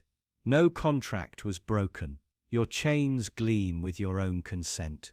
Even ideology thrives on chosen sacrifice. You join movements, swear oaths, recite manifestos, believing each sacrifice binds you closer to truth. You forego nuance, renounce doubt, accept the binary. Your membership demands obedience, and you complied by choice. Now you find yourself defending doctrines that sting the conscience, actions you would never have considered in isolation. The law ensures you cannot call foul. You came here willingly after all. Complicity is self-imposed. Notice how chosen sacrifice builds its own momentum. One concession begets another. A whisper of obligation swells into a roar of expectation. You become a sacrifice machine, fed by your own willingness. You repeat the pattern, desperate for rewards you never receive in full. Each new sacrifice dulls the pain of the last. Soon your capacity to question evaporates, leaving only the hollow echo of what you once believed you'd gain. Imagine standing before an abyss, having cast overboard all that once defined you. You look back and see ghosts of dreams, passions, freedoms drifting away. The vow you made echoes hollow. The promised prize is now a distant mirage. You feel the weight of every choice, the gravity of each sacrifice pulling you deeper into compromise. You wonder if you would do it again, if you would stand here now and offer your heart so recklessly. This law is everywhere, an undercurrent beneath every major decision. It whispers that genuine control is achieved not through force, but through voluntary surrender. It exploits the very virtue it cloaks, your willingness to give. And when the time comes to collect, you are already bound. Yet you barely notice the tightening noose, so subtle is its pull. You believe you are free, free in your sacrifice. But freedom and sacrifice are not the same. You tell yourself that sacrifice is proof of worth, that if you bleed long enough, your value will be recognized. You convince yourself that suffering is meaningful, that endurance itself redeems. But the law remains indifferent. It collects your offerings without gratitude and demands more with every tribute. And as you comply, you learn to mistake your own suffering for proof of your own nobility. Until you find yourself enslaved by choices you once cherished. You think you chose this fate, but the law of chosen sacrifice ensures you never truly own your concessions. Each gift laid at another's feet becomes a mortgage on your future. You stand as both architect and prisoner of your own sacrifice, trapped behind walls built with your own hands. And now you must ask yourself, what price are you willing to pay for the illusions you pursue? Soon you'll discover how silent suffering hides in plain sight, chaining you more tightly than any conscious choice. Imagine waking at dawn, the world still quiet, but your mind already humming with hidden thorns that you cannot name. A weight presses against your chest, soft, insistent, invisible. You carry it everywhere on your back, in your bones, beneath your skin. It is your secret companion, quiet suffering. You can function, smile, speak, but every movement echoes with the echo of silent pain that you alone remember. It is the suffering you refuse to show, the suffering you learned to hide. Quiet suffering is like a leaky faucet in an empty room. One tiny drip leads to another. At first you barely notice the sound, but gradually it becomes a metronome in your head. Each drop a memory, a regret, a sorrow too small for tears. Over time the drops fill the sink of your soul until you can no longer ignore the rising tide. But the faucet never stops, and the water never overflows. It pools in the hidden corners of your mind where no one looks. Society adores this kind of suffering. It is polite, neat, camouflaged beneath polite smiles. If you do not lament, protest, or collapse, you are assumed to be coping. You can be burdened by grief, desperation, or shame, but as long as you keep it silent, you will raise no alarm. Those who suffer loudly disrupt the rhythm of normal life. Quiet sufferers slip through the cracks. You learn early that speaking your pain makes others uncomfortable. You see their eyes flicker, their hands dance for tissues, their feet shuffle. You learn to compress your anguish into a fraction of a glance or a practiced sigh. You swallow your cry, tuck your scream behind your tongue, and carry on. This habit of silence becomes a law you obey without thinking. Never disturb the peace with your suffering. Inside your chest, quiet suffering organizes itself into routines. It visits at first light, then at every mirror. It whispers that you are alone, that your pain is unworthy of attention. It reminds you that every plea for help is an intrusion. So you fold your pain into neat origami, crease upon crease, hiding the sharp edges behind a veneer of calm. But paper cuts can bleed. Imagine a dull ache in your knee that you refuse to treat. You limp through life and no one asks why. Each step becomes more labored. You adapt. Your body compensates. Eventually, you forget the original injury, but the limp remains. Quiet suffering works the same way. The original wound becomes memory, then habit, then identity. You learn to lean around the pain, to favor certain muscles of your soul, until your suffering becomes part of your posture. And what does quiet suffering demand in return? Compliance. When you suffer in silence, you become predictable. You will not rock the boat. You will not call attention to injustice because the gravity of your hidden sorrow holds you anchored. The world needs people to function without complaint. Systems exploit this law. They benefit when you do not speak up. Your silent endurance allows them to chisel away at your time, your dignity, your life. This law is a paradox. It both isolates and binds. You feel separate, misunderstood, abandoned by those around you. At the same time, you are tethered to the very systems that demand your silence. You become complicit in your own oppression. Every quiet sufferer grants permission for injustice to thrive, simply by refusing to voice the pain that demands remedy. It is often said that suffering builds character, but quiet suffering builds prisons. It builds invisible walls that you construct around yourself to protect your pain from the judging eyes of others. But these walls do not protect you, they imprison you. The architecture of your mind becomes corridors lit by doubt, regret, and fear.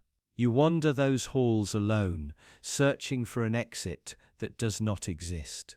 This silent agony gnaws at your empathy. You grow numb to the suffering of others because your own silent burden consumes your wonder. You see broken people, but you avert your eyes so they will not see your own brokenness. Compassion is repressed by self-preservation. Quiet suffering transforms you into a silent witness rather than an active participant in life. And in the darkness of your hidden pain, self-blame thrives. You tell yourself that if only you were stronger, braver, more worthy, you would not endure this suffering. You internalize the law of quiet suffering as a moral imperative. To speak is to betray your strength. To seek help is to admit weakness. But here is the cruelest truth. Suffering does not prove your resilience. It proves that you have been forgotten. It proves that no one has dared to ask what hurts. And until someone asks, you remain trapped in the silent cycle. You must break the law you never signed. You must break the silence you have learned to honor. Breaking it begins with a single act: to speak. To speak is to risk discomfort. It is to shift the burden of quiet suffering onto the world and demand it sits with you for a moment. It is to challenge the law that grants suffering in exchange for obedience. It is to claim the right to pain that needs no apology. So speak your suffering. Let it echo through rooms it has never touched. Let it spill onto pages, onto voices, onto hands that can hold yours. Let it shatter the illusion that silence is strength. Let it remind you that your pain matters, whether others are ready for it or not. This is not a journey for the faint of heart. Every word will tremble with fear. Every confession will sting like salt in a wound. But every time you break silence, you chip away at the prison walls. Every time you claim your suffering out loud, you reclaim a piece of yourself you never knew was stolen. And once you begin to speak, you will discover something astonishing. Quiet suffering is not unique. There are millions under the same invisible law, and together your voices can rewrite the rules. You can build a world where suffering does not demand silence, where pain is not a crime, where being human is not subject to an unspoken contract. But beneath this quiet suffering lies an even darker force, an unspoken guilt that will grip you with relentless intensity. Have you ever felt that heavy, hollow ache lodged in your chest that no amount of talking seems to erase?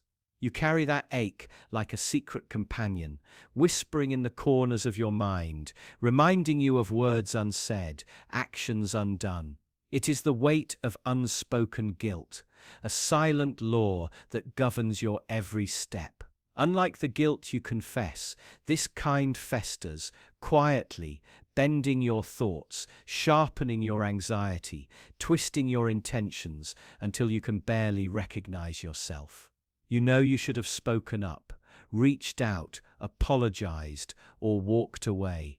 Instead, you remain silent. And now that silence is your master, unspoken guilt is a force more potent than any spoken apology.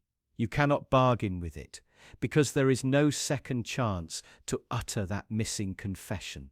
It is not governed by reason or understanding, but by the raw ache of what might have been. Every time you mirror that moment in your mind, reliving the crack of regret, you reinforce the law. Your chest tightens. Your palms sweat. You try to rationalize, telling yourself you did the best you could. But the law of unspoken guilt does not listen to excuses.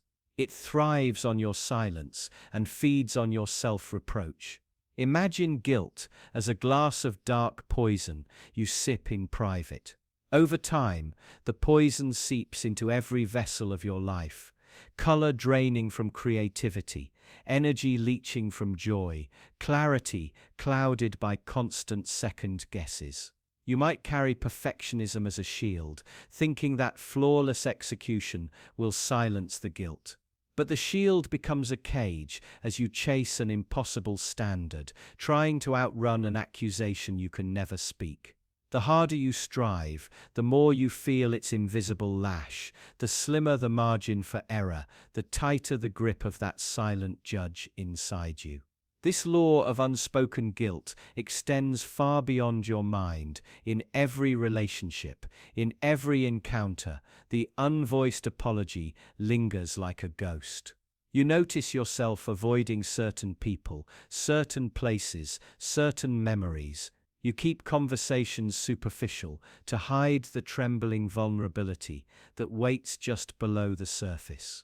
You hold back confessions of fear, desire, or love, because admitting them would risk exposing the guilt. And that risk feels too great.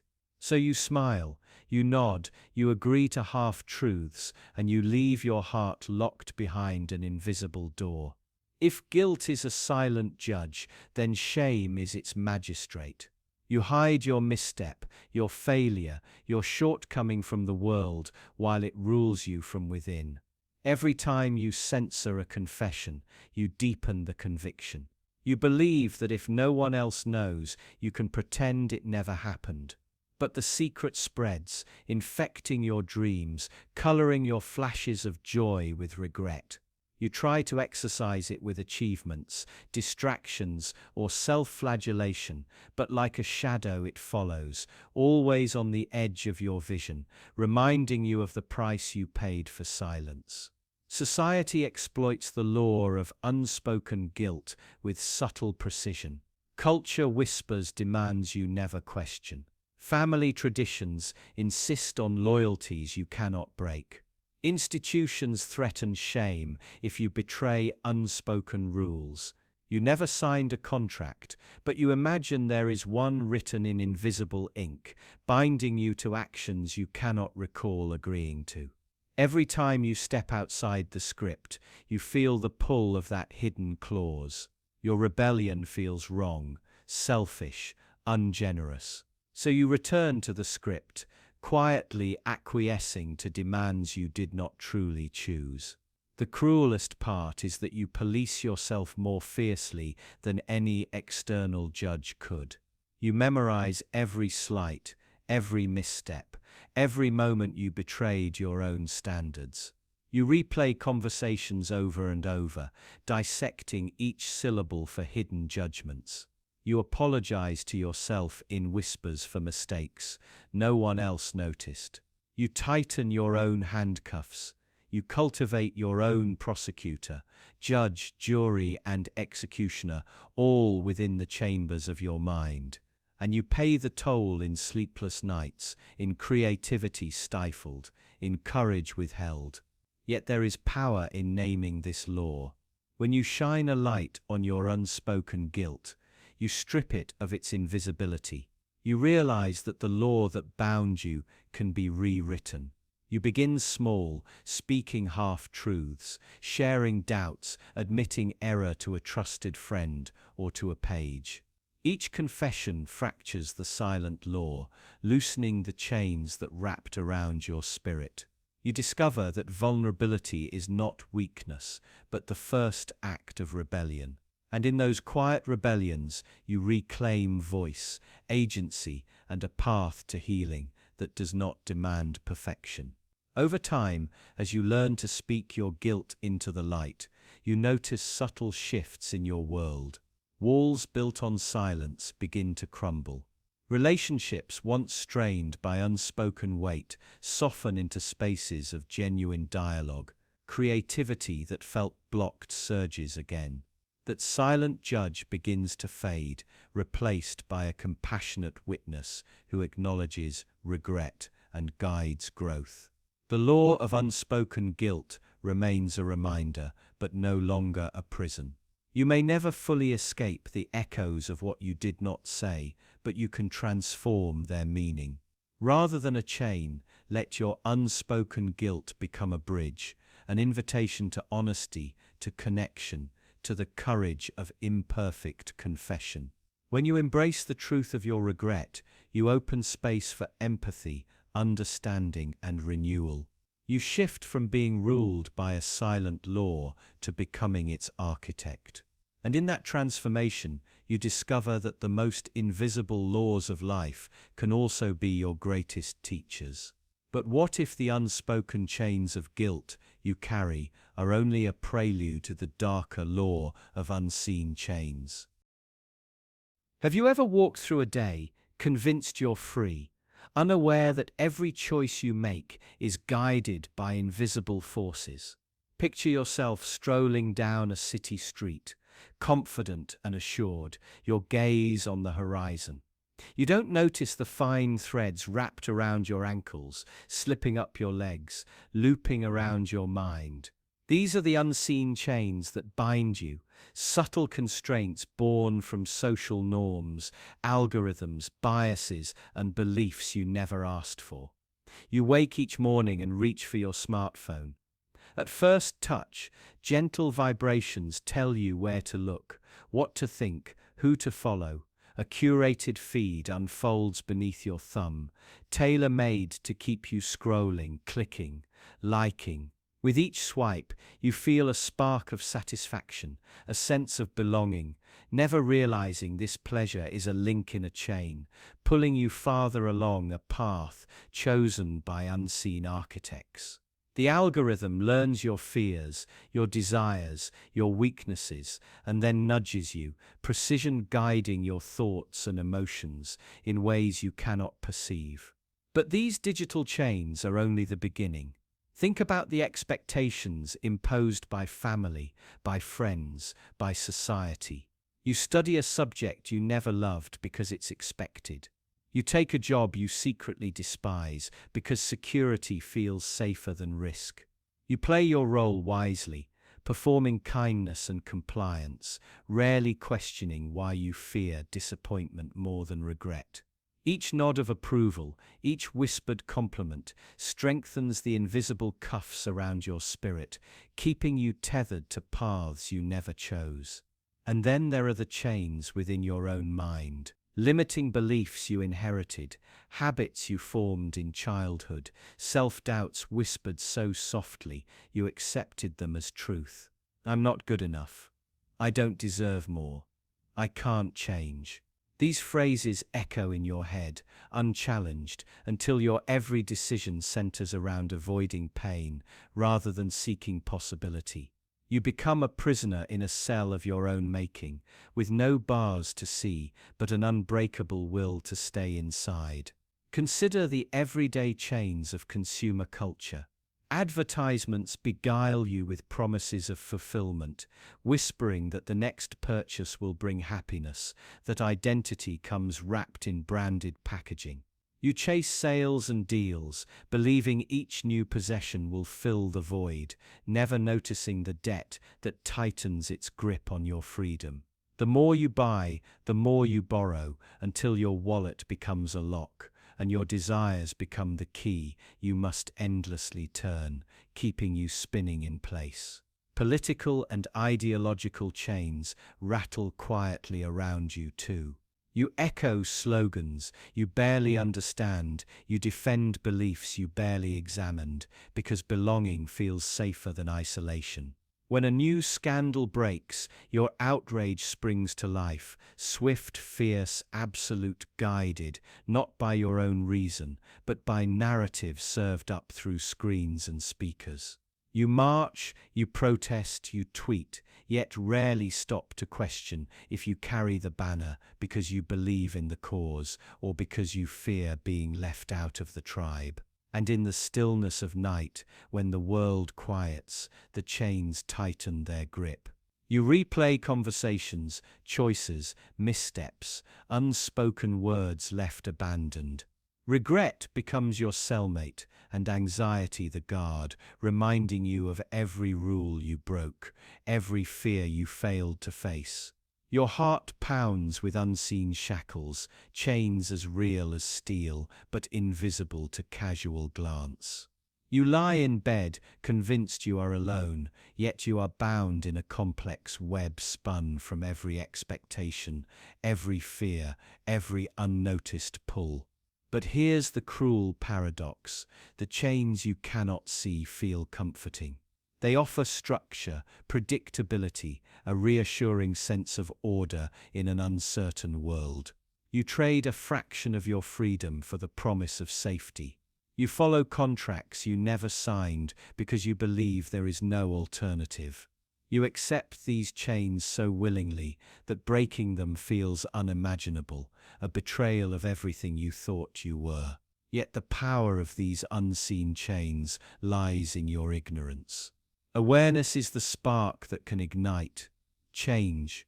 When you begin to sense the pull, the subtle anxiety of a habit you can't shake, the uneasy question behind your loyalty to an unexamined belief, you glimpse the hidden chains for the first time. And once seen, they lose their invincibility. Remember the story of a prisoner who discovered his shackles came from his own mind, a man who held the key all along. He realized that true freedom begins with questioning.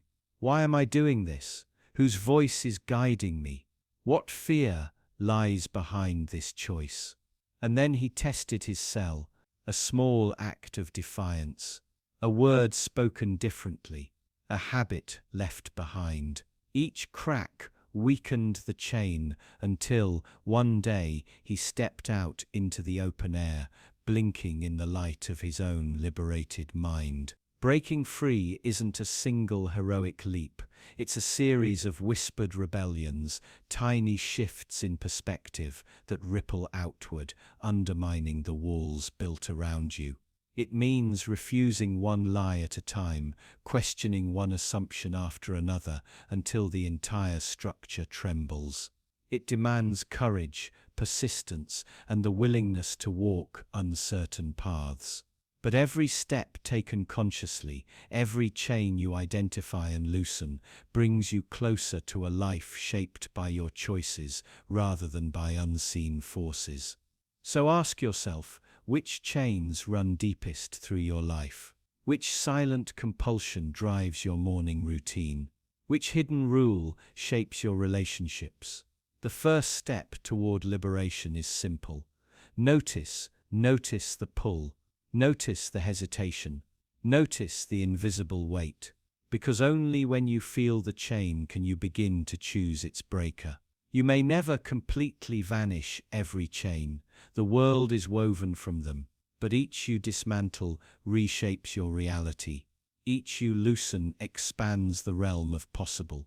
And in that space, you discover something remarkable: your own will. Soon you will see why your obedience feels earned when it was effortlessly extracted. Picture this.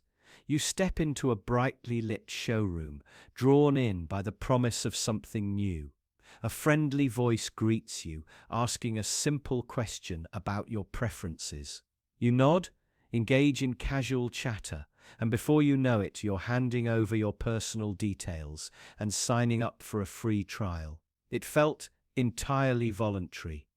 No one pushed you or raised their voice. Yet, later that evening, you find yourself trapped in a subscription you never fully understood, charged for a service you barely use.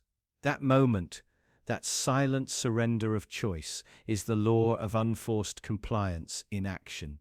You think compliance requires force. You imagine obvious threats, raised hands, or loud commands, but true power lies in softness. When compliance feels like cooperation, you let down your guard. You become complicit in your own submission, believing you're acting out of free will.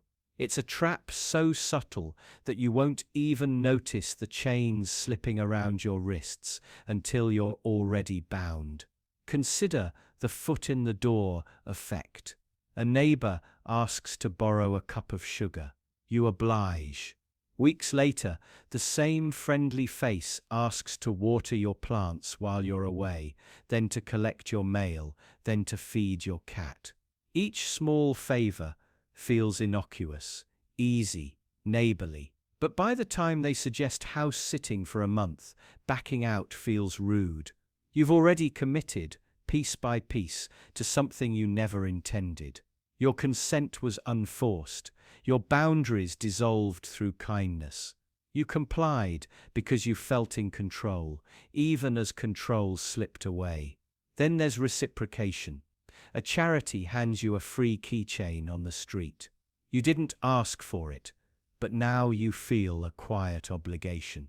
Days later, when a volunteer approaches for a donation, you find yourself reaching into your wallet.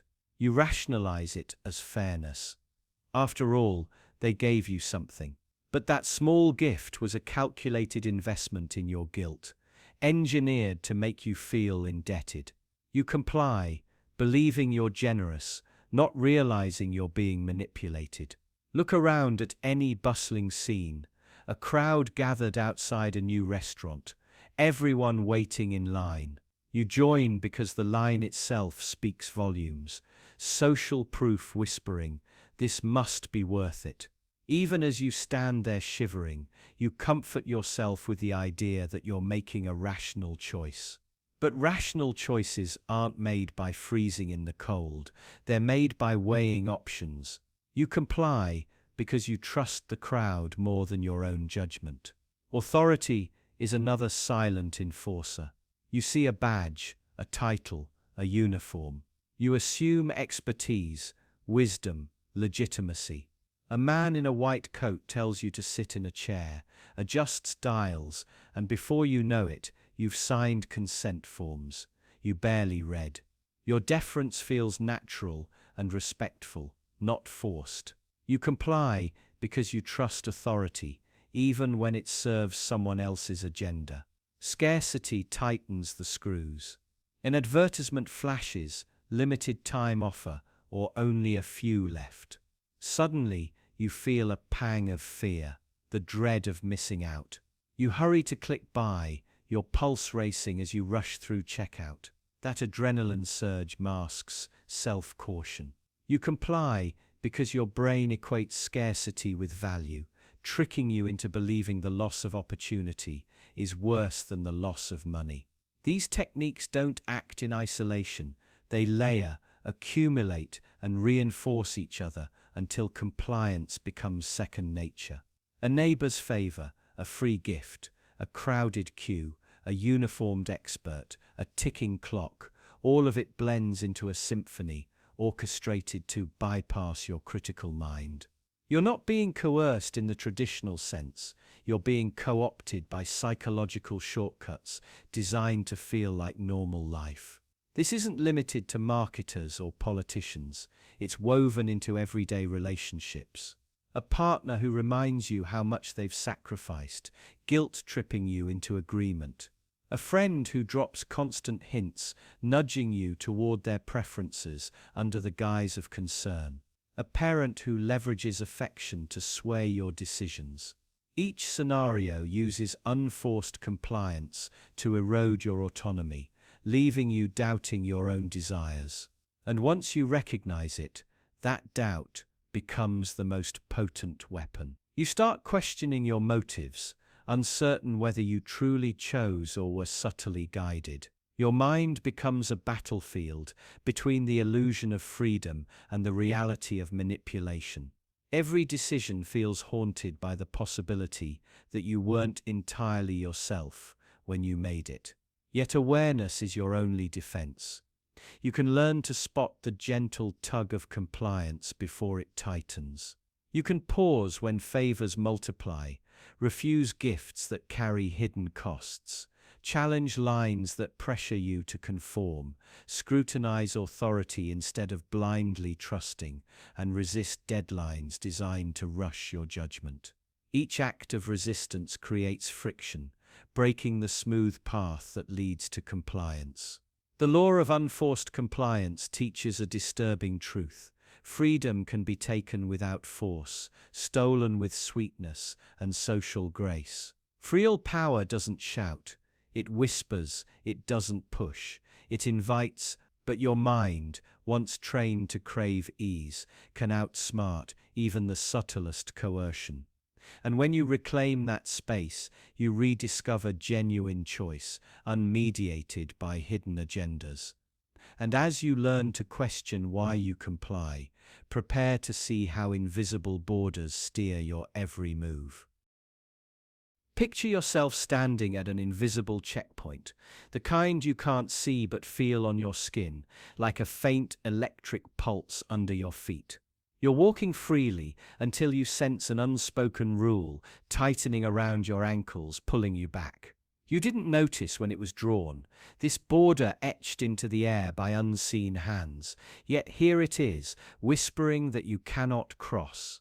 How often have you felt trapped by lines you never saw being drawn? We build these borders inside our minds, labeling experiences and ideas as belonging here or there, safe or dangerous, acceptable or forbidden. They begin as simple distinctions, this group versus that group, this thought versus that thought, but they grow into walls that shape our very reality. We rarely question them because they feel natural, like gravity or the sky above. Yet they exist only in our shared agreements, only as long as we consent to their power. Language becomes one of the strongest architects of these invisible borders. The words we choose create categories in our mind: right, wrong, normal, deviant. Every time we utter a judgment, they, them, those people, we strengthen a barrier. We draw lines in conversations without realizing it, excluding perspectives before they even have a chance to speak. And once those lines are drawn, stepping across them feels like betrayal, an act of perilous disloyalty. Consider class divisions, those silent borders that dictate opportunity long before talent or effort come into play. You may not see a wall of bricks between communities, but you feel the distance in the unspoken assumptions: who belongs in certain neighborhoods, who deserves a place at certain tables. These borders shape your dreams, whispering that some paths are only for others, that certain lives are out of reach before you've taken a single step. Gender norms are another set of invisible fences that cage our behavior. From childhood, we learn what activities, emotions, and ambitions are reserved for one identity or another. Speak too loudly, move too boldly, desire too fervently, and you'll bump against the barrier, met with judgment or ridicule.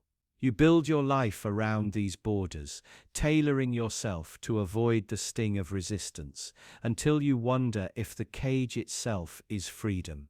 In the digital realm, borders flicker in algorithms and echo chambers, sculpting your worldview with recommendations and feeds. You click once, and the border extends further, insulating you in familiar opinions and images.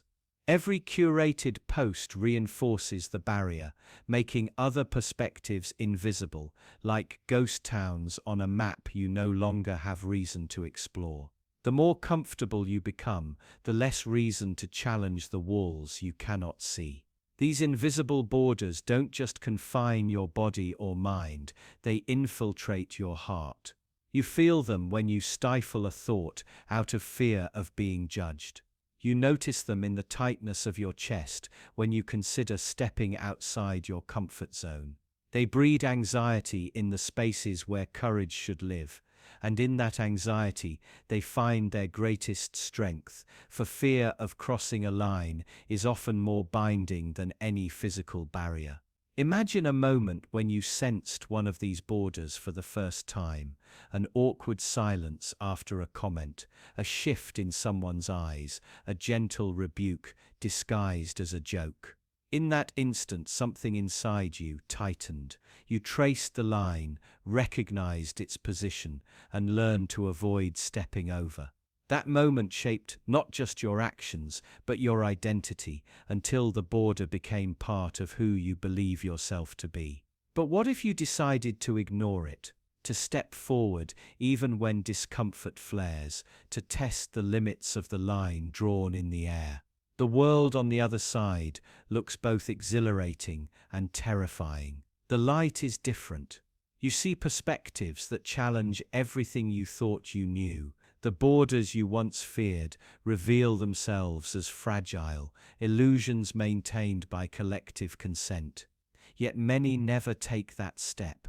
They conform instead, believing the borders are protections rather than prisons. They build their lives within the confines, never realizing how much potential lies beyond. They cling to the safety of familiar limits, unaware that those limits were never natural constants, but constructs someone else planted in their minds. Breaking free requires recognizing a simple truth: invisible borders can only hold you if you believe in them. Once you question their origin, once you see who drew them and why, their power begins to fade. You find the courage to cross, to explore forbidden realms of thought and experience. And with every step beyond the line, you weaken the barrier for yourself and for everyone who follows. In that crossing, you discover that the world is not a patchwork of fixed territories, but a vast landscape of possibilities. You realize that the walls you once feared are nothing more than shadows cast by collective fear. And when you step into the light beyond, you carry a new freedom, a freedom born not from tearing down physical walls, but from dismantling the mental borders that held you captive. Invisible borders shape your world in ways you rarely notice until you choose not to. Every unspoken rule, every whispered judgment, every self-imposed limit is part of an architecture you can redesign. So ask yourself, which lines are you ready to erase? Up next, you'll see how influence slips into your life without a single word being spoken. You step into what looks like an ordinary living room: warm light, soft cushions, gentle music in the background. Nothing threatens you. Yet every color, every whisper of melody, every artfully placed plant has a purpose you never asked for. They're all reaching into your mind, pulling invisible strings, guiding your thoughts before you even realize they exist. This is the law of silent influence, an unseen force that seeps into the cracks of your awareness, bending your will without a single word. It's everywhere, a tapestry woven not with obvious commands, but with subtle suggestions that hijack your desires. Have you ever paused before buying something simply because it was placed at eye level, or lingered just a little longer on a website because the font felt comforting? Those are not accidents, they're calculated signals engineered to bypass your conscious judgment. You believe you choose freely, but silent influence has already nudged you down a predetermined path. The moment feels like your own, a spark of desire igniting from within, but in truth, the spark was lit long before you noticed the flint. Consider the supermarket aisle cereal boxes lined up in perfect gradients of color, prime real estate reserved for brands that pay extra, while your favorite overlooked brand hides in the murky depths below the shelves. Every price tag, every promotional sign, every soothing jingle playing overhead is a thread in a vast web designed to trap your attention and your wallet. You think you're selecting the healthiest option, the tastiest treat, the best value, but the architecture of that aisle has choreographed your choices. Step into the digital realm and the pattern repeats. An algorithm watches your every click, learns your likes, molds your feed into a hypnotic loop of content that keeps you scrolling. Before you know it, hours have vanished as you digest posts that stoke your fears, kindle your hopes, or inflame your anger, all curated to provoke reactions, not understanding. You might laugh, cry, or rage at these tailored narratives, believing them born of genuine connection, when in fact they're whispers from a hidden hand steering your emotions. Even in human relationships, silent influence reigns supreme. A casual compliment delivered just when your confidence dips, a thoughtfully timed question that nudges you toward vulnerability, a well-placed silence that pressures you into confession. These are the tools of skilled persuaders. Therapists, marketers, lovers, and con artists all draw from the same playbook. Speak softly, present value, then watch as your guard dissolves. Influence so subtle you won't remember the moment you fell under its spell. The true power of silent influence lies in its invisibility. Overt commands provoke resistance, rebellion, self-defense. But a gentle push, a warm invitation, an unspoken assumption, these slip past the mind's defenses. Cognitive biases like social proof and authority trick you into compliance. If everyone else is buying it, it must be right. If the expert recommends it, you can trust it. Your brain, wired for efficiency, takes these mental shortcuts, surrendering to the easiest path rather than scrutinizing every detail. This unseen manipulation doesn't always feel sinister. Sometimes it comforts you, validating your choices, easing uncertainty, smoothing awkward social terrain. But that's precisely how it ensnares you. The gentler the influence, the deeper it burrows. And once those patterns are established, they rerun automatically. You think you're acting out of independent judgment, but the silent law has already drafted the script, leaving you a role player in your own story. What happens when the stakes escalate? When political campaigns harness these tactics to shape opinions, or corporations exploit them to extract data and loyalty, or extremists weaponize them to radicalize. The same soft nudges that once sold you sneakers now guide your beliefs, stoke your divisions, and galvanize your actions. Suddenly the environment around you is no longer neutral. It's a battlefield of invisible currents, each seeking to recruit you for its own agenda. Recognizing the law of silent influence is both frightening and liberating. Frightening because you realize how little free will you truly exercised. Liberating because awareness awakens choice. The next time you reach for that cereal box, scroll through your feed, or nod along to a persuasive voice, pause, question the design, the timing, the whisper between the lines. In the brief moment of hesitation lies the power to reclaim your autonomy, to rewrite the script before it's performed. And just when you think you've unraveled the silent threads guiding your mind, you'll discover the hidden expectations that tighten their grip even more. You step into a room buzzing with conversation.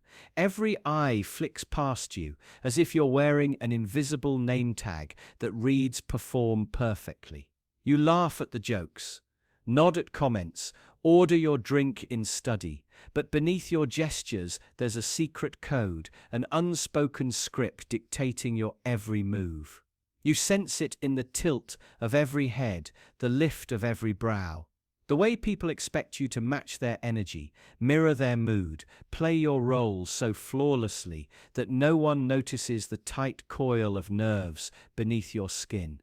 How heavy is that load you carry without even realizing it?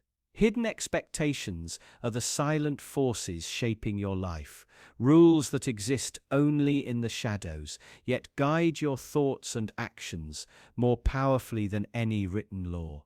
They whisper that you must always be grateful, never complain, work without pause, give without needing anything in return.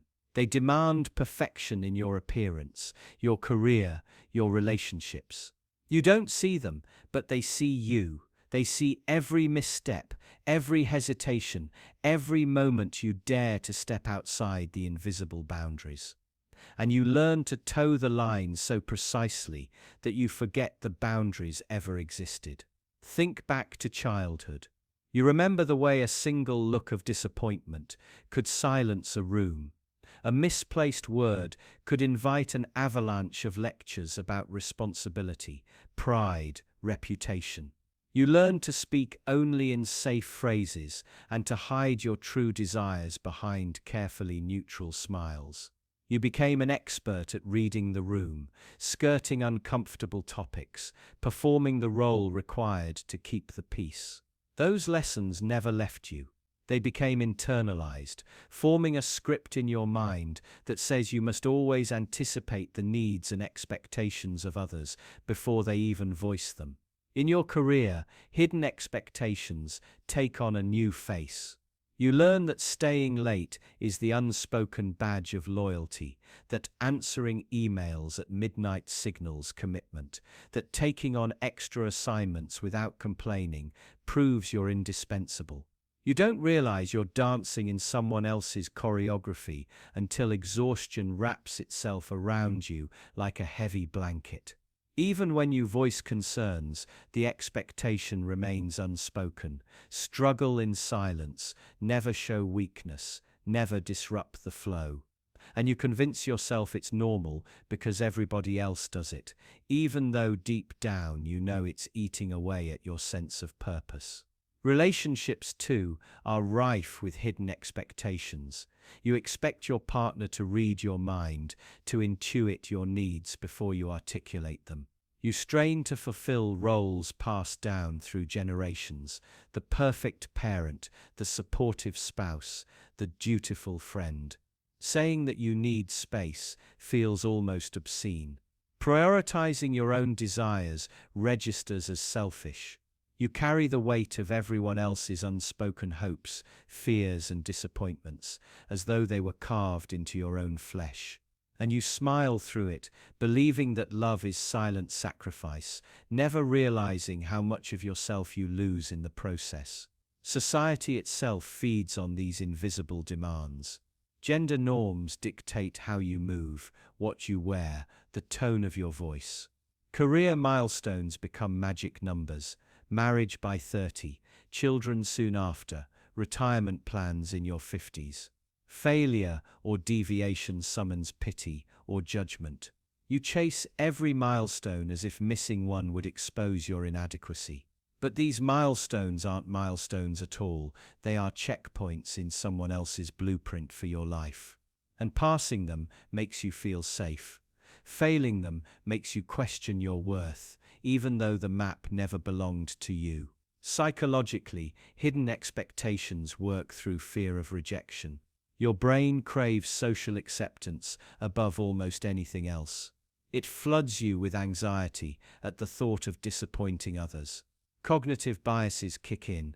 Confirmation bias makes you notice every sign of disapproval, while negativity bias amplifies the one mistake you made 100 times more than the 100 things you did right.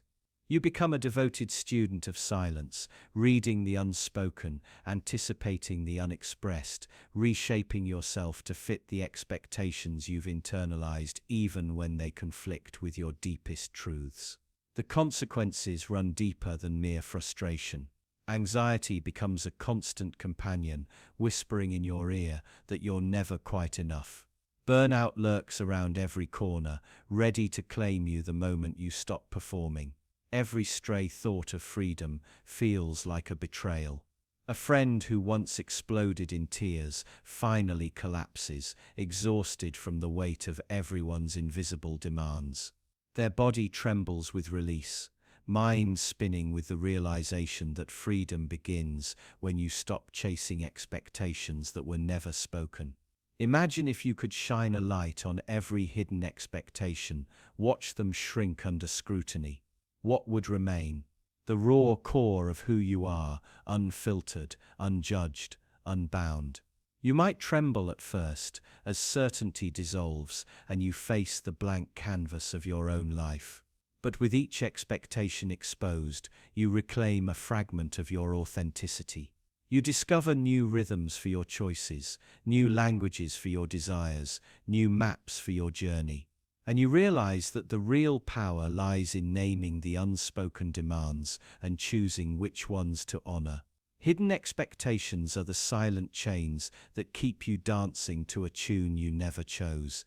They shape your reality without ever showing their face, leaving you convinced they were written in stone. Breaking free means learning to question every unasked command, every assumed rule carved into your mind. It means finding the courage to stand in the empty space beyond obligation and speak your truth. Hidden expectations are silent assassins of your true self. But what questions are you avoiding? The ones that could finally set you free. There is a corridor in your mind lined with countless doors you never open. Behind each door lurks a question too unsettling to confront. You wander through days, guided not by seeking answers, but by clinging to the silence you cultivate. That very silence shapes your reality, defining what you accept, what you ignore, and ultimately who you become. Every unasked question is a seed of ignorance, growing in the shadows until it roots you in beliefs you never examined and choices you never justified. You call it comfort, but it is captivity. Welcome to the law of unasked questions, an invisible law that governs every aspect of your life. It asserts that what you fail to question gains power over you. The moment you let a question remain unspoken, you surrender curiosity and consent to a narrative written by forces beyond your awareness. Systems thrive on your silence because unexamined assumptions are easier to manipulate. Each time you shrug off a pressing doubt, you hand a fragment of your autonomy to something unseen, your fears, your biases, your routines, or the institutions that depend on your acquiescence.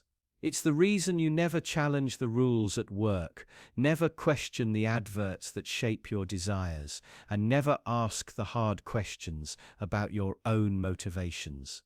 The law of unasked questions is a silent collaborator in every handshake you accept without a thought, every opinion you swallow whole, and every agreement you sign before reading the fine print. It's the throttle that stifles your voiceless wonder, transforming potential freedom into complacent routine. Think of the last time someone confided in you, voice trembling with hidden pain. You offered a polite smile, a nod, and changed the subject.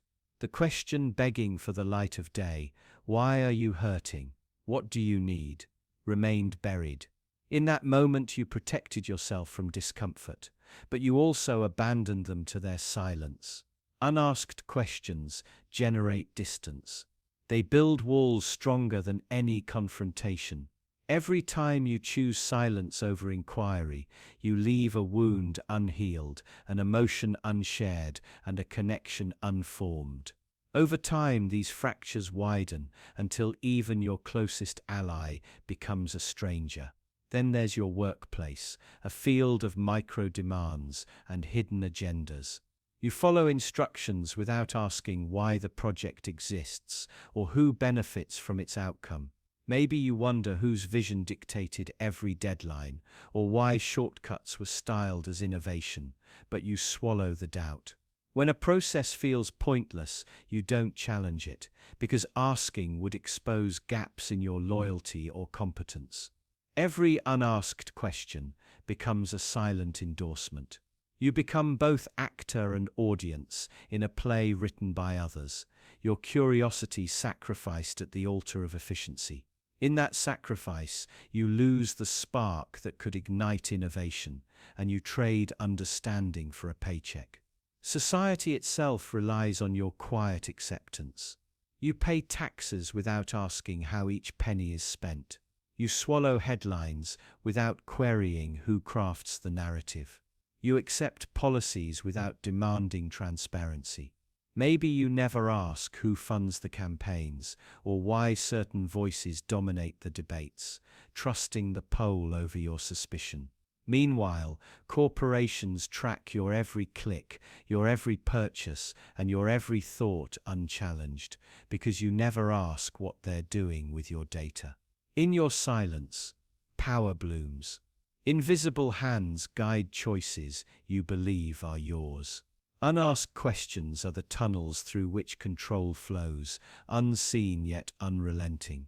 Within your own soul, unasked questions carve hollows that echo with uncertainty. You never ask why you made a choice that haunts you. You never wonder what legacy you leave behind. You never pause to examine whether your dreams are truly yours or borrowed from someone else's expectations. These unasked questions become ghosts, whispering doubts in the dead of night. Each time you tuck them away, you dim your inner light, settling for a smaller version of yourself. Ignoring these spectral inquiries is easy, but it slowly transforms you into a stranger in your own life. You only see the mask you've become, never daring to ask what lies beneath your daily performance. That question echoes unanswered in empty hallways of memory. Pause now and feel the weight of the questions you've never asked. Sense the hollowness of agreements you made without conviction. Feel the fear that rises when curiosity knocks and you pretend not to hear. That fear is the law of unasked questions at its most potent. It punishes with confusion, regret, and the creeping realization that your life has been guided by shadows. Yet even this fear is a question unasked. Why are you afraid to seek truth? What might you discover if you dared to pry open the doors of your own making? Perhaps you'd unearth truths that shatter illusions, revealing shadows you spent years nurturing. And those shadows will demand answers you cannot ignore. And now you stand at the threshold of possibility, poised between silence and revelation. The power to transform your existence lies in a single act, asking the question you have long avoided. It is a small act of rebellion, a spark that ignites change, chipping away at the walls of ignorance. It is also a promise that you will no longer accept the illusions sold to you by comfort, fear, or convenience. Embrace that promise and watch as hidden truths flood your world, altering everything you thought certain. Next, you'll discover the silent bonds you've unknowingly embraced under the law of unknown responsibilities. What if I told you that right now? Without your knowledge, you're shouldering burdens that were never yours to carry. That you've inherited invisible tasks, silent expectations, and unspoken debts simply because you exist in a world teeming with hidden contracts.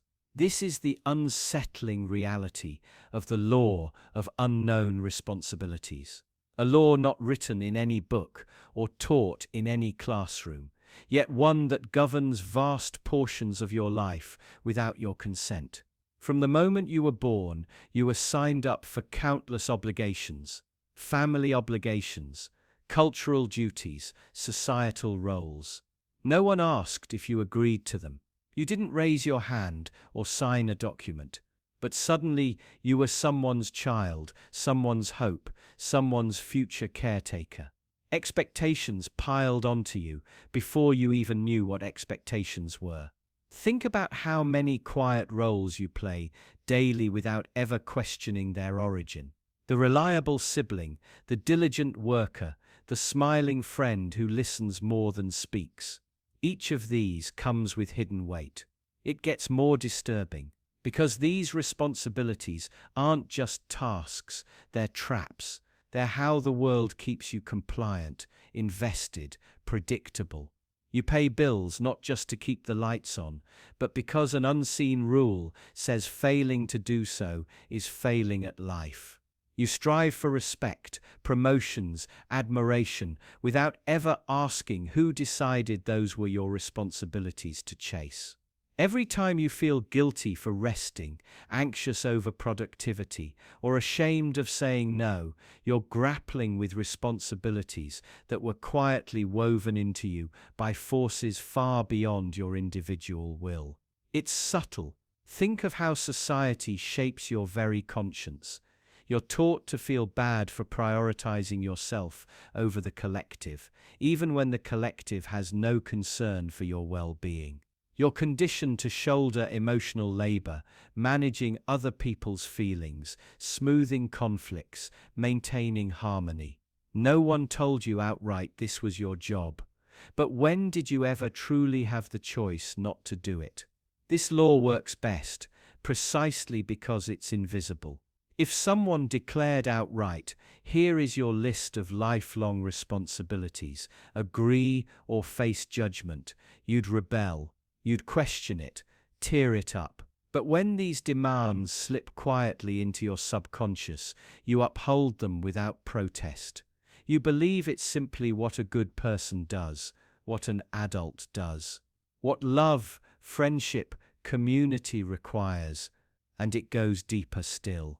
The most corrosive unknown responsibilities are the ones tied to identity itself. Being the eldest child means being strong, dependable, self-sacrificing. Being a man means being stoic, unfailingly stable, never cracking under pressure. Being a woman often means being nurturing, endlessly patient, emotionally available. You didn't invent these roles, yet they dictate how you judge yourself and how others judge you every single day. Worse yet, the world punishes those who shrug off these secret contracts. Opt out of them, and suddenly you're selfish, irresponsible, even dangerous. Say no to carrying someone else's burden, and watch how quickly their gratitude turns to accusation.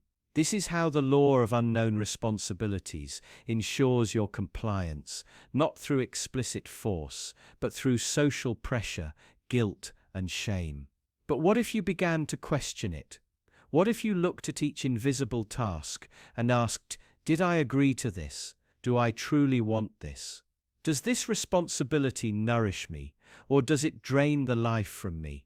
Imagine the weight that could fall from your shoulders simply by recognizing how much of it was never yours to carry in the first place. Because here's the terrifying truth: most people never pause to audit these silent contracts. They live entire lives bending under obligations they never chose, defending standards they never examined, sacrificing joy for duties they didn't design. They mistake endurance for virtue, believing it's noble to bear invisible loads without complaint. But you don't have to. Awareness is the first fracture in the chain. Once you see these responsibilities for what they are, imposed, inherited, often arbitrary, you can start to renegotiate, to redefine what you owe to others and what you owe to yourself, to shed guilt masquerading as duty and replace it with a more authentic, conscious devotion to the things and people who truly matter. And this leads us to a more unsettling question, one that most never dare to confront. What happens when people begin comparing the secret burdens they each carry? How does the law of unknown responsibilities collide with the law of secret comparisons? Keep listening. You might not like what you discover.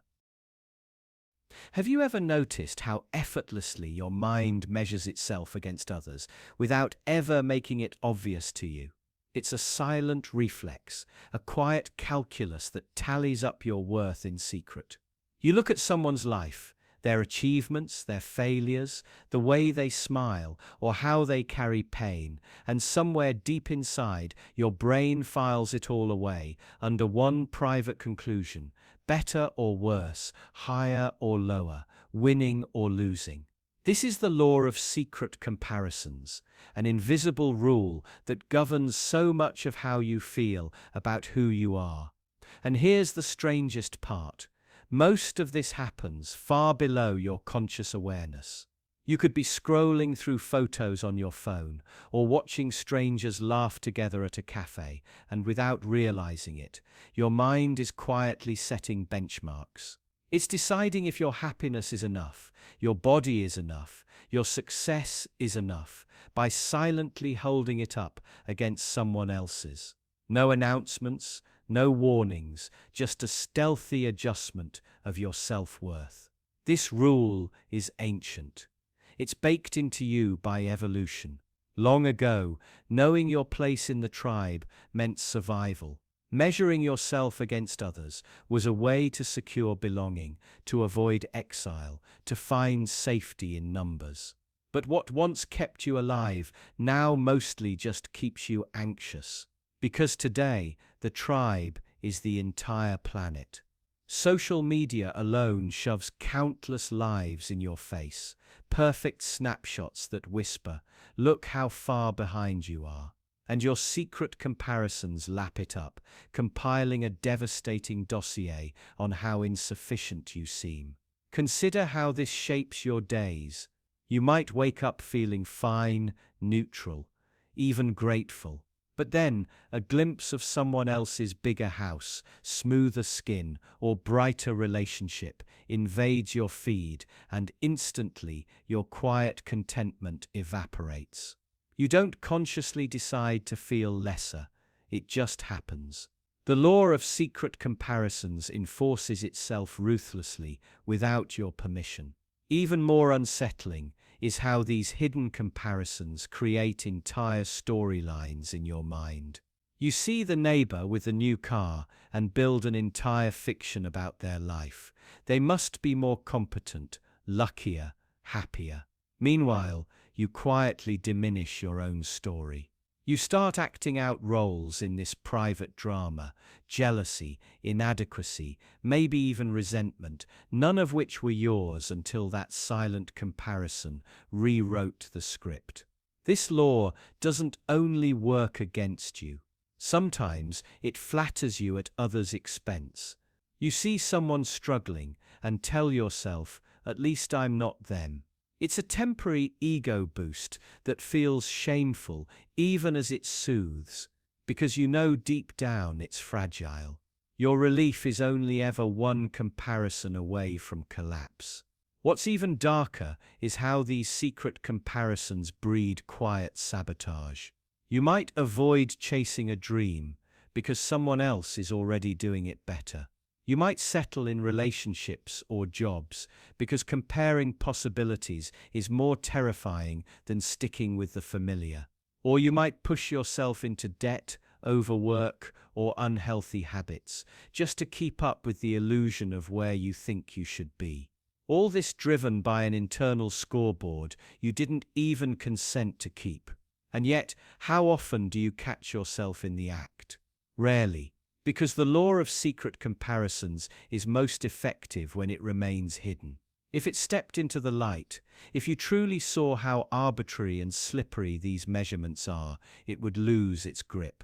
You'd see that your private rankings are built on snapshots, on curated fragments of other people's lives, never the full messy truth. You'd realize that measuring your insides by other people's outsides is a rigged game, one where the only guaranteed outcome is your own dissatisfaction. So why does this law persist? Because it's profitable.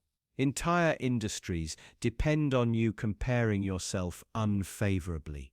Marketing thrives on making you believe you're behind, lacking, failing, and that their product will help you catch up.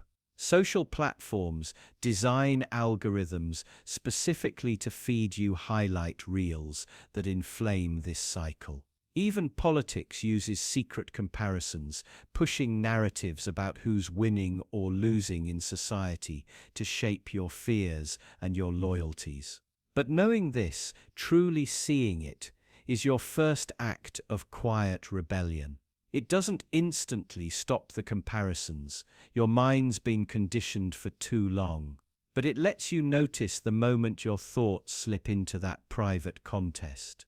It gives you a chance to pause, to question, to ask, who set this scoreboard, and why am I playing by rules that were never mine? Because maybe the harshest truth is also the most liberating: you are incomparable.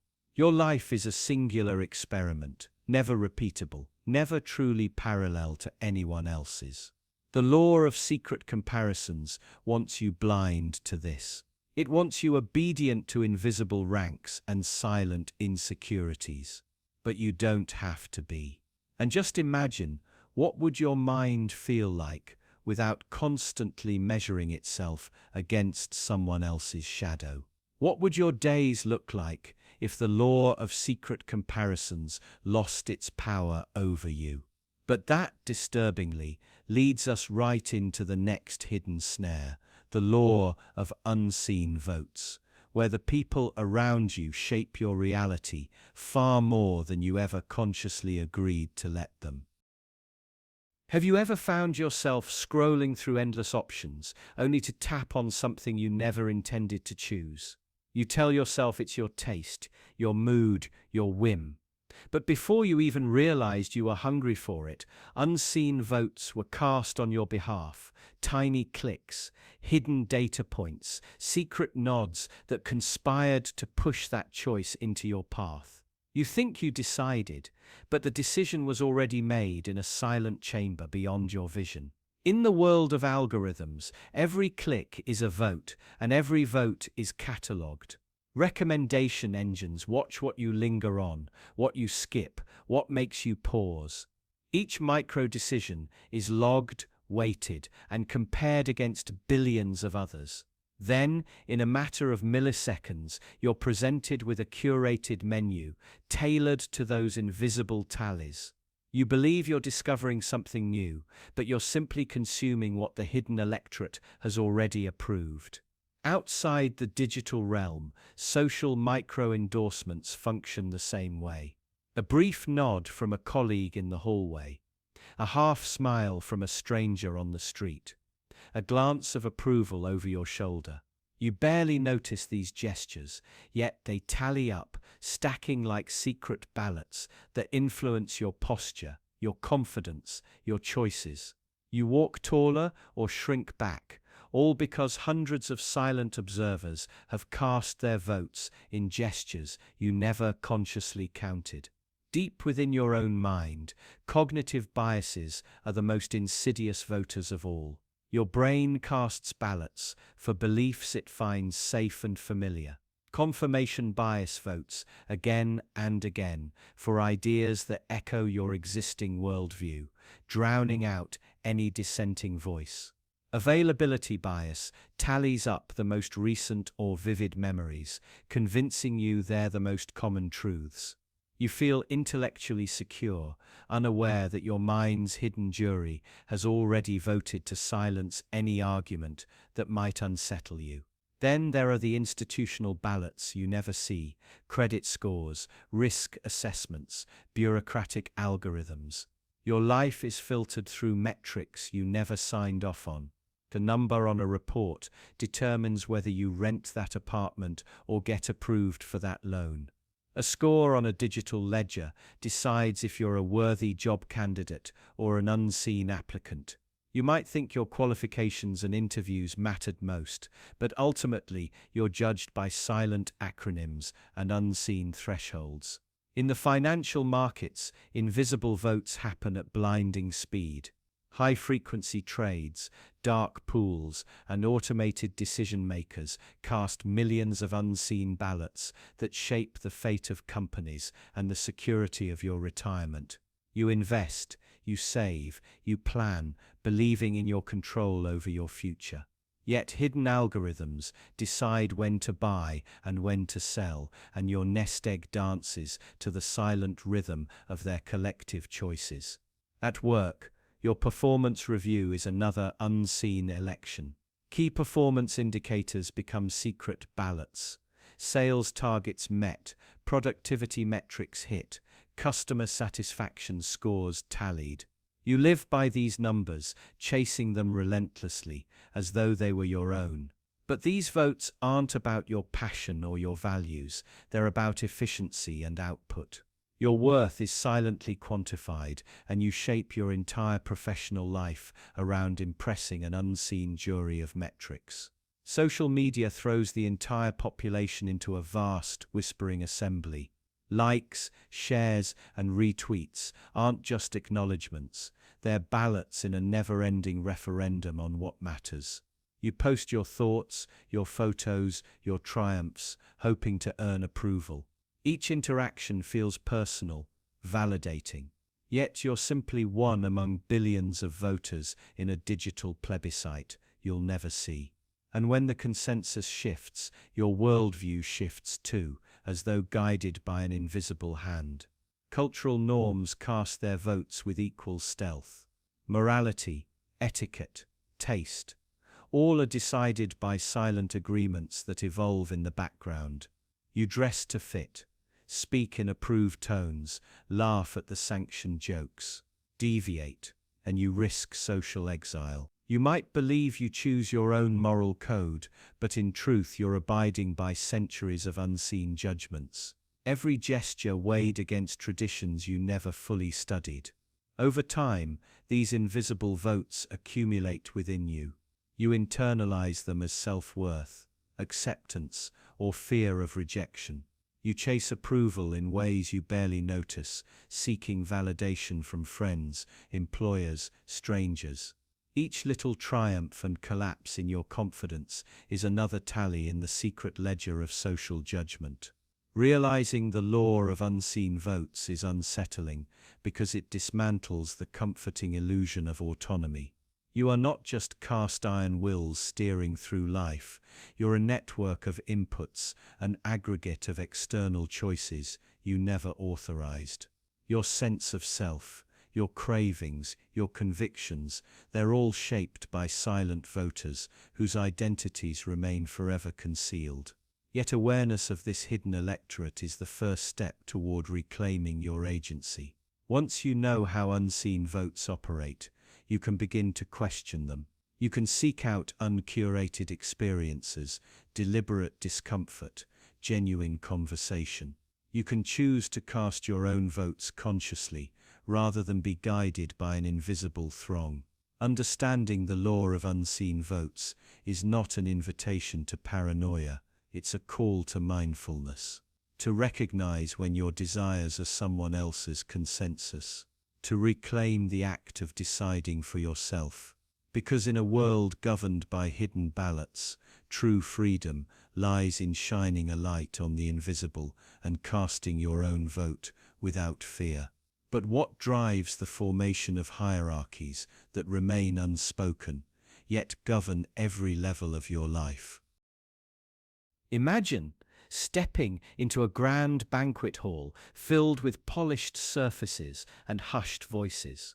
You're drawn to the glittering chandeliers and the scent of expensive perfume, but there's something more beneath the elegance, a subtle dance of power. Every gesture, every glance, every pause carries a silent weight. Here, the invitations don't just promise a meal, they signal your place on an invisible ladder. You feel it in the tilt of a chin, the length of a nod, the space left beside certain seats. It's as if the air itself recognizes rank and shifts accordingly. You might think hierarchies announce themselves with banners and titles. They don't. They whisper. They seep into every interaction without a single word spoken. A quiet nod can be more commanding than a shouted order. A carefully arched eyebrow can redirect a conversation more forcefully than any explicit command. We live by these unspoken rules because they shape our world without drawing attention. They're the threads that bind relationships, families, organizations, and nations together, binding us in patterns we barely notice. Remember your first day at school, when you scanned the playground for the leaders, the outcasts, the crowd you might join. You learned quickly where to stand. The popular kids claimed corners under the slide, while shy students lingered among the swings. You didn't need anyone to explain the pecking order. You sensed it in the laughter, in the way certain voices carried farther than others. That early lesson, align yourself with power, stuck with you, shaping every new social circle you entered. Years later, you arrive at the office, and the same invisible architecture greets you. You can tell who matters by who gets the window office, who gets the private chat with the boss, whose emails are answered first. The hierarchy breathes through job titles, but it lives in the unspoken agreements about who leads projects, who speaks at meetings, who eats lunch with whom. You navigate these currents without a map, feeling your way through office politics like a blindfolded navigator, relying on pressure on the helm. Have you ever felt that prickling sense of dread when you accidentally overstep these boundaries? Perhaps you shared an idea that felt too bold, only to be met with polite smiles that never reached the eyes. You spoke up in a meeting and noticed the subtle shifting of bodies, a collective recoil that made you shrink in your chair. Your heart pounds because you violated an unspoken commandment. Respect the structure. You realize too late that silence often serves better than truth in preserving your place. Yet, obeying these hidden edicts creates a comforting illusion of order. You know your role, your responsibilities, your limits. The weight of uncertainty lifts when you follow the invisible script. It feels safer to conform, to nod along, to keep your ambitions in check. Comfort resides in predictability. The more you adhere to these tacit rules, the smoother your path seems to unfold. Unspoken hierarchies promise stability if you're willing to accept their terms. But there's a darker side. These silent power plays carve deep inequalities and resentments into the very fabric of our lives. They grant privileges without scrutiny and enforce compliance without debate. Those in the upper circles amplify their voices while silencing dissent.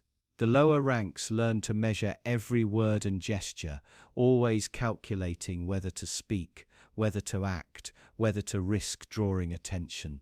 Over time, you begin to police yourself, trimming your ideas to fit the shadows, shrinking your potential to avoid the glare of power.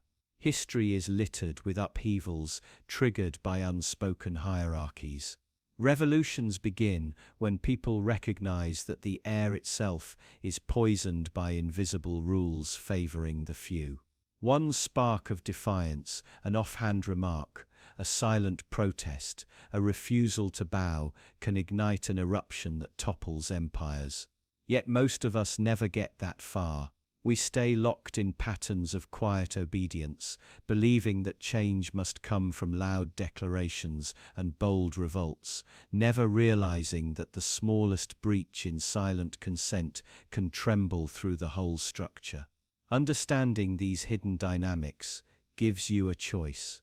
You can accept the hierarchy as a constant and adjust your ambitions to fit within its margins.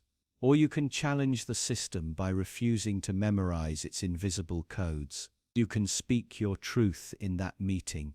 Even if it unsettles the room, you can choose seats at formal gatherings, seating yourself where no one offered a place. You can cultivate networks beyond the prescribed circles, forging alliances in whispered conversations outside the banquet hall. Discomfort is the sign of growth. When you feel that familiar twinge of anxiety at breaking an unspoken rule, recognize it as resistance from the structure itself. The hierarchy wants you compliant, obscured, muted. Your unease means you're challenging its silent power. Every moment you step out of line, you chip away at the system's foundations. You become unpredictable, ungovernable, and irresistibly alive. The final truth is this: unspoken hierarchies govern us until we decide to see them. They shape our perceptions of worth, success, and belonging, all without a single law or regulation. They live in our gestures, our choices, and the spaces we occupy. But the moment you recognize their existence, you hold the power to rewrite the rules. You hold the freedom to define your place, on your own terms, in a world that thought you deserved a scripted role. And when the invisible chains of rank start to clatter and break, you feel a liberation more profound than any spoken independence. When the quiet gravity of hierarchy lifts, you discover not only who you truly are, but who you might yet become. And when hierarchy crumbles, the next question demands to be asked: how quietly can betrayal enter the spaces between loyalty and trust? Picture a world where betrayal rarely comes through the front door. It doesn't wear a villain's grin or announce itself with dagger in hand. Instead, it sneaks in quietly, through side doors you left unlocked, through the hands of people who never meant to harm you, who might not even realize they did. That's the law of indirect betrayal. It's the strange, cold truth that some of the deepest wounds aren't inflicted by enemies, but by those you trust, through choices they make for reasons that have nothing to do with you. Consider your closest friends. You believe their loyalty is unshakable, that they'd never consciously plot your downfall, and that's probably true. But people don't need to actively betray you to become instruments of your undoing. All it takes is a whisper in their ear, a small fear planted by someone else, or a desire that quietly outweighs their commitment to you. Suddenly, they're making decisions that serve themselves and incidentally carve holes into your life. This is where it gets uncomfortable. Because indirect betrayal doesn't come with confessions. There's no tearful apology, no dramatic confrontation. Often, there's only silence, followed by a subtle withdrawal, a distancing you can't quite name. They justify it in ways that make sense to them. They didn't mean to hurt you. They just had to protect their own interests, their own secrets, their own fragile sense of peace. In their mind, they didn't betray you. They simply chose themselves. And isn't that human? You do it too, sometimes without even noticing.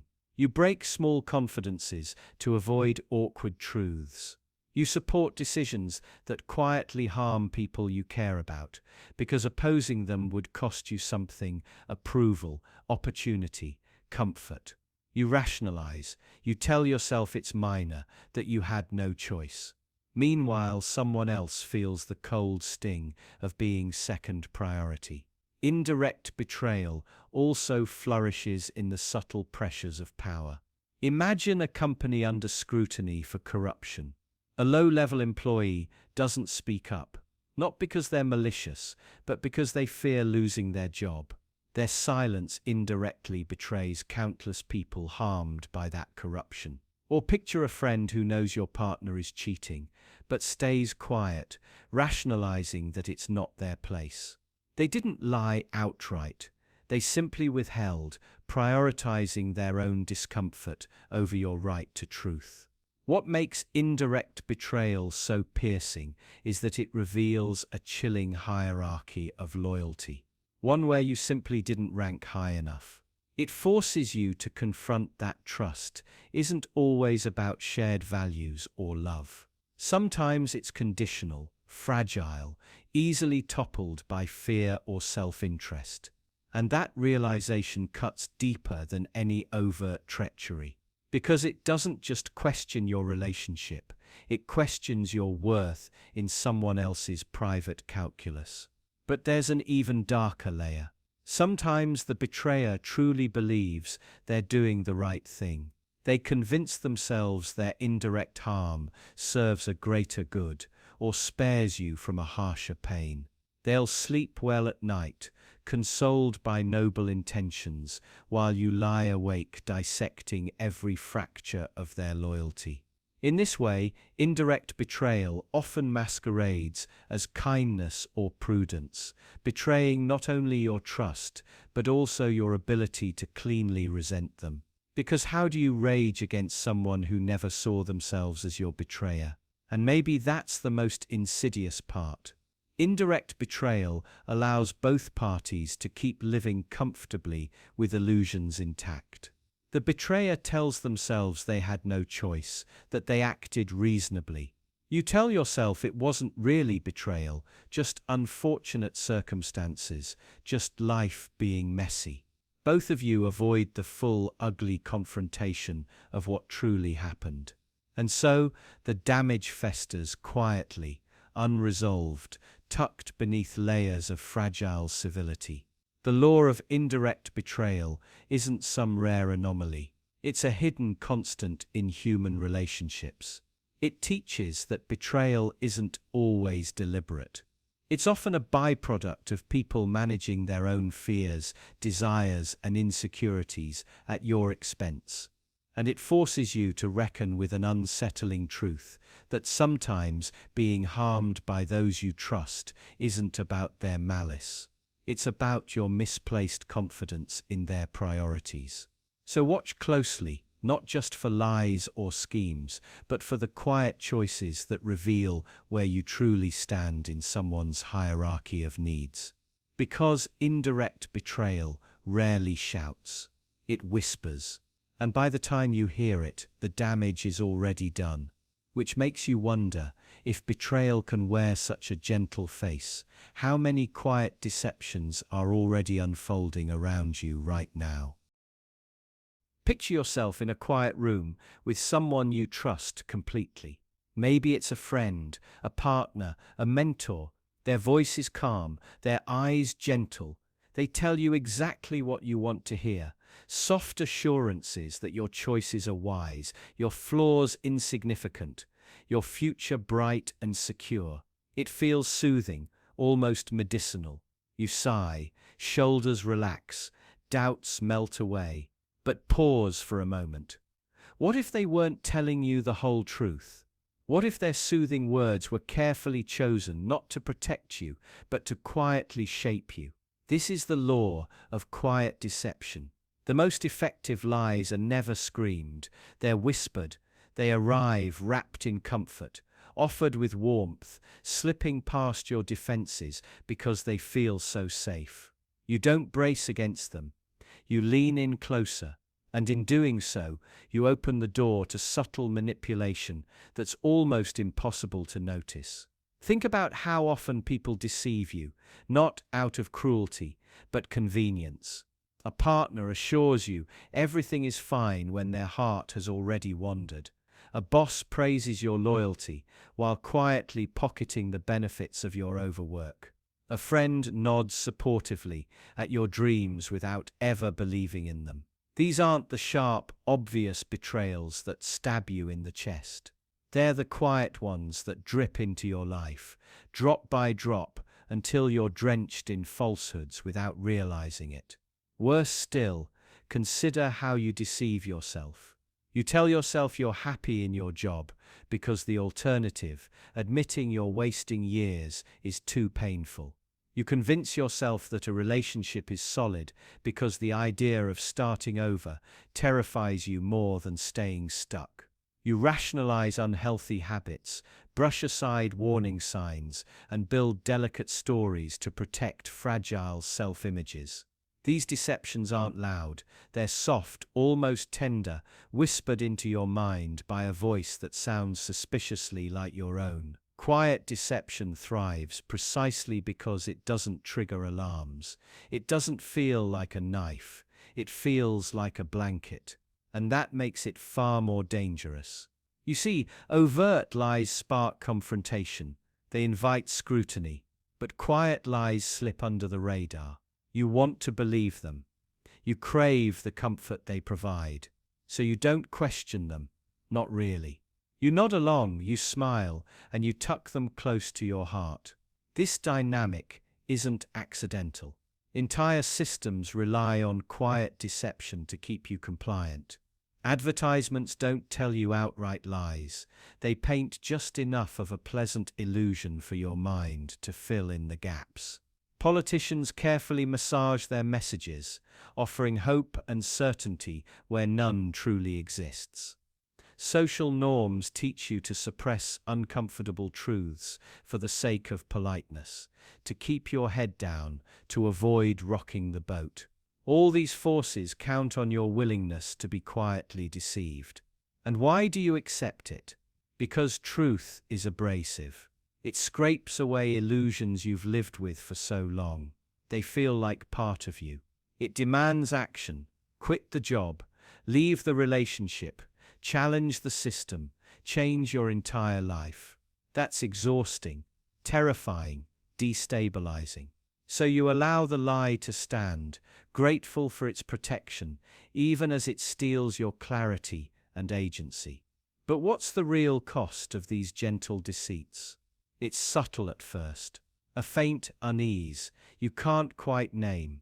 A sense that something in your life is off, but you can't put your finger on it. Over time, it grows. Regret takes root. Opportunities slip by. Relationships erode under the weight of unspoken resentments. And one day you wake up and realize you've built your entire life on a foundation of half-truths and quiet deceptions, expertly laid by others and willingly maintained by yourself. Recognizing this law doesn't mean becoming paranoid, suspecting every smile hides a snake. It means cultivating a kind of internal stillness, a willingness to pause and peer closely at the stories you're told and the ones you tell yourself. It means asking hard questions, even when the answers threaten your peace. It means understanding that genuine peace comes not from comforting lies, but from clear-eyed acceptance of reality. So the next time someone tells you exactly what you want to hear, stop. Listen not just to their words, but to the quiet spaces between them. Examine your own relief. Why does it feel so good? What fear is it soothing? Because sometimes the most dangerous deceit isn't the lie someone tells you. It's the lie you're eager to believe. But hold that thought, because next comes something even more unsettling.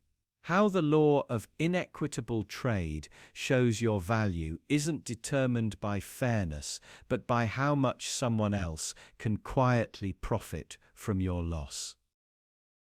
Have you ever felt the weight of a bargain crawling beneath your skin, a silent sting that whispers you lost more than you gained?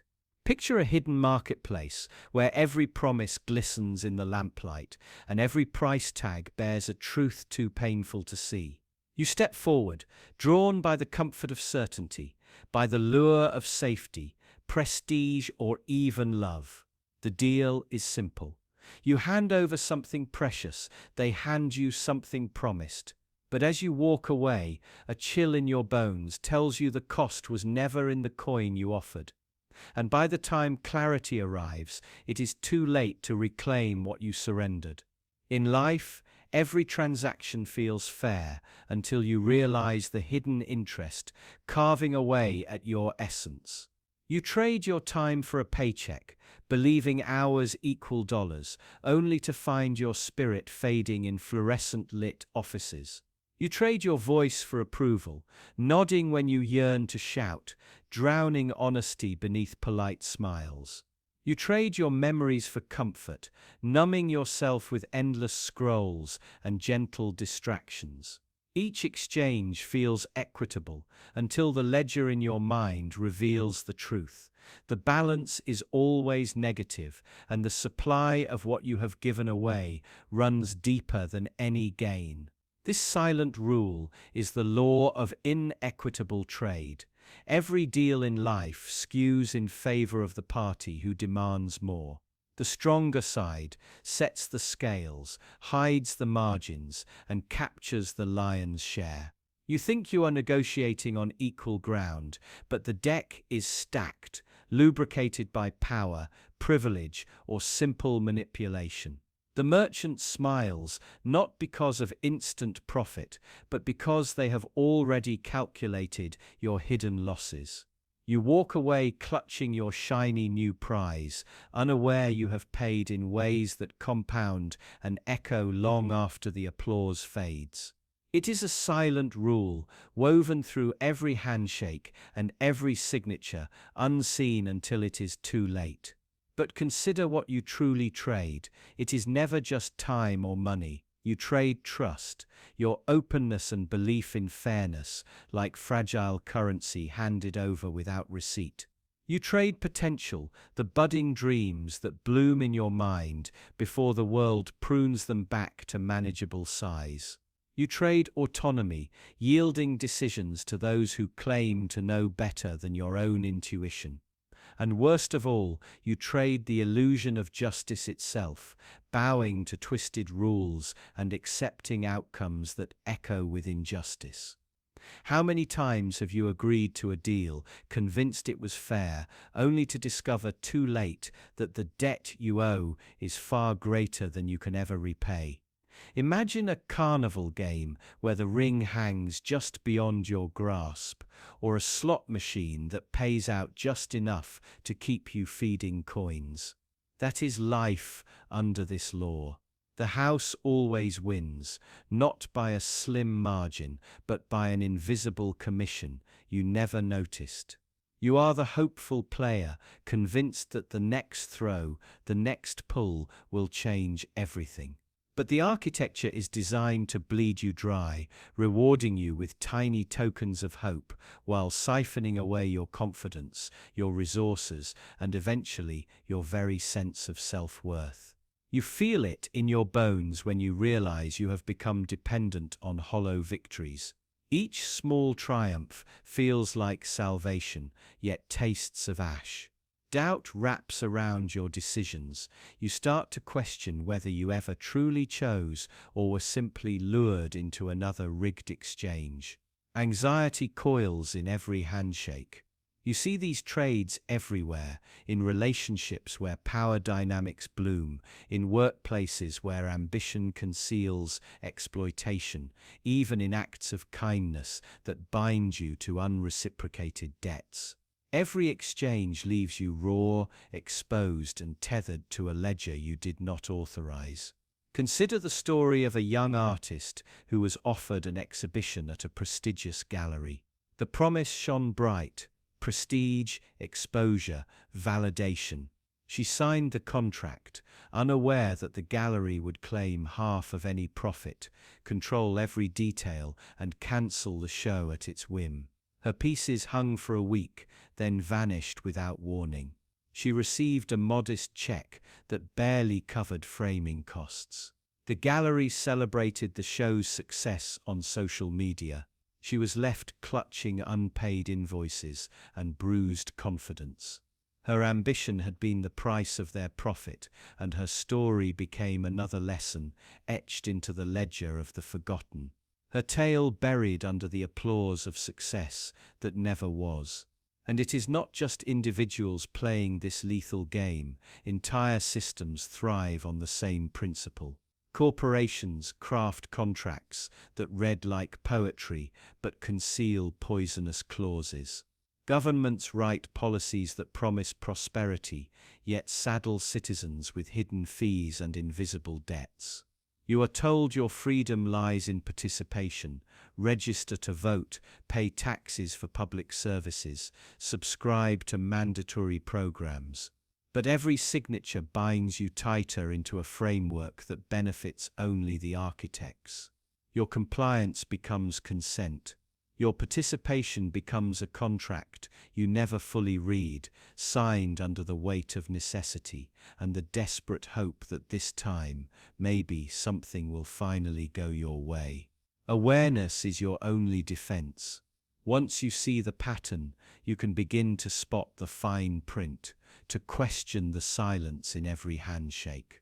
You learn to negotiate, not just with words but with boundaries, refusing deals that demand more than you can afford to lose.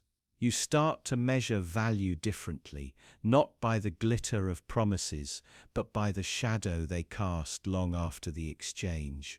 And yet, even knowing this, you cannot stop trading. You must eat. You need connection. You want purpose.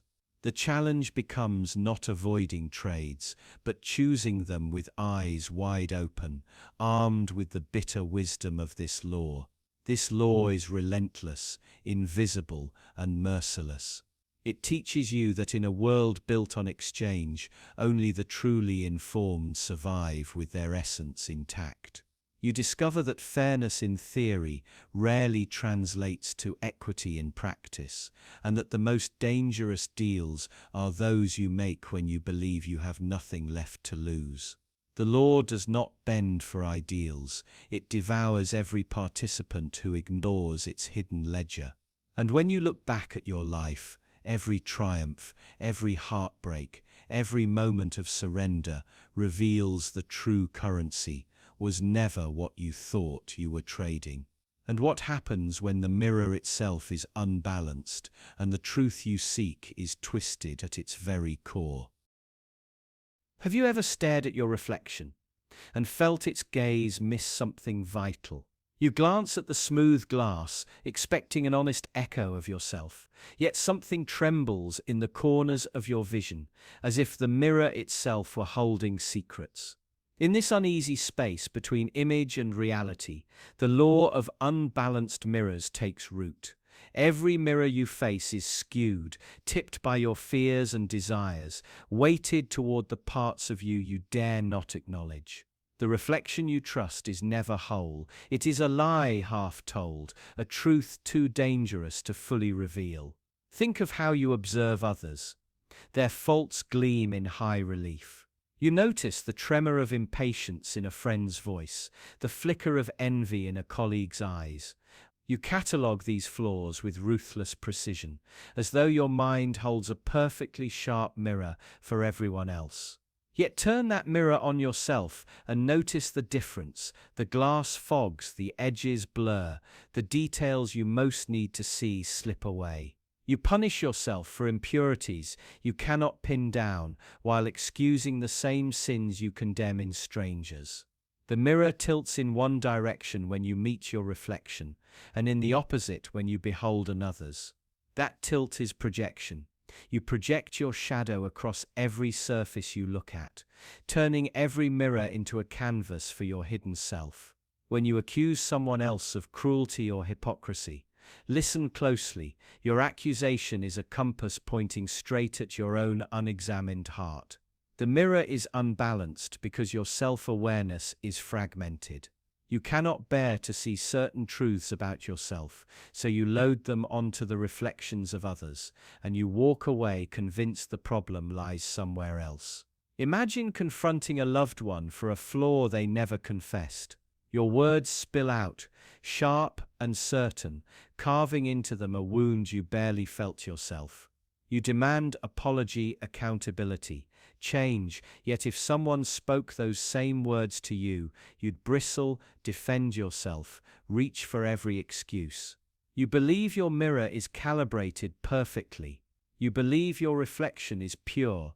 But in that moment, the law of unbalanced mirrors reveals its power. The gap between your self-image and the truth yawns, swallowing any chance at genuine empathy. Now think about the world of digital mirrors. Social media offers infinite reflections, each one hand-picked, filtered, sculpted. You see avatars of perfection and feel a tremor of jealousy. You catch glimpses of accomplishments and wince at your own shortcomings. But those polished images are lies by omission. The mirror there is hung crooked, showing only the angles that flatter. You chase after those ideal reflections and drown in frustration when your raw self fails to measure up. The world's mirrors are unbalanced by design. They're built to distort, distract, and demand your constant striving. At work, performance reviews become mirrors of evaluation, but notice how the glass bends. Your boss praises your reliability, but skips over the ideas you offered. You criticize a teammate's careless error while hiding the times you took shortcuts. Feedback loops form as distorted reflections. Everyone sees everyone else through warped lenses of expectation and ambition.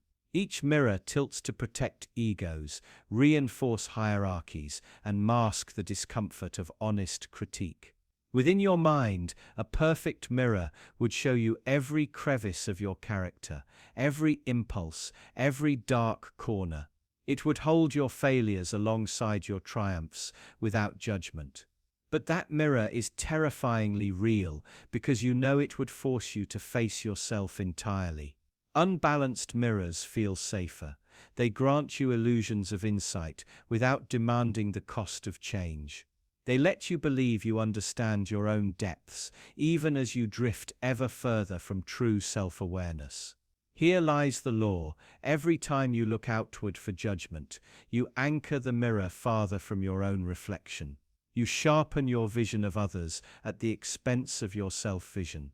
The imbalance grows exponential, warping every relationship, every decision, every fleeting moment of clarity. You become blind, not because the mirror lacks glass, but because your gaze is always directed away from yourself, always hunting for flaws in the world instead of truths in your own heart. And yet there is dread in that realization. Imagine for a moment the mirror cracking beneath the weight of honesty. The shards would scatter every fragment of your projected guilt, your concealed rage, your hidden desire for power. You would be forced to pick up each piece, to confront every twisted reflection you pressed onto someone else.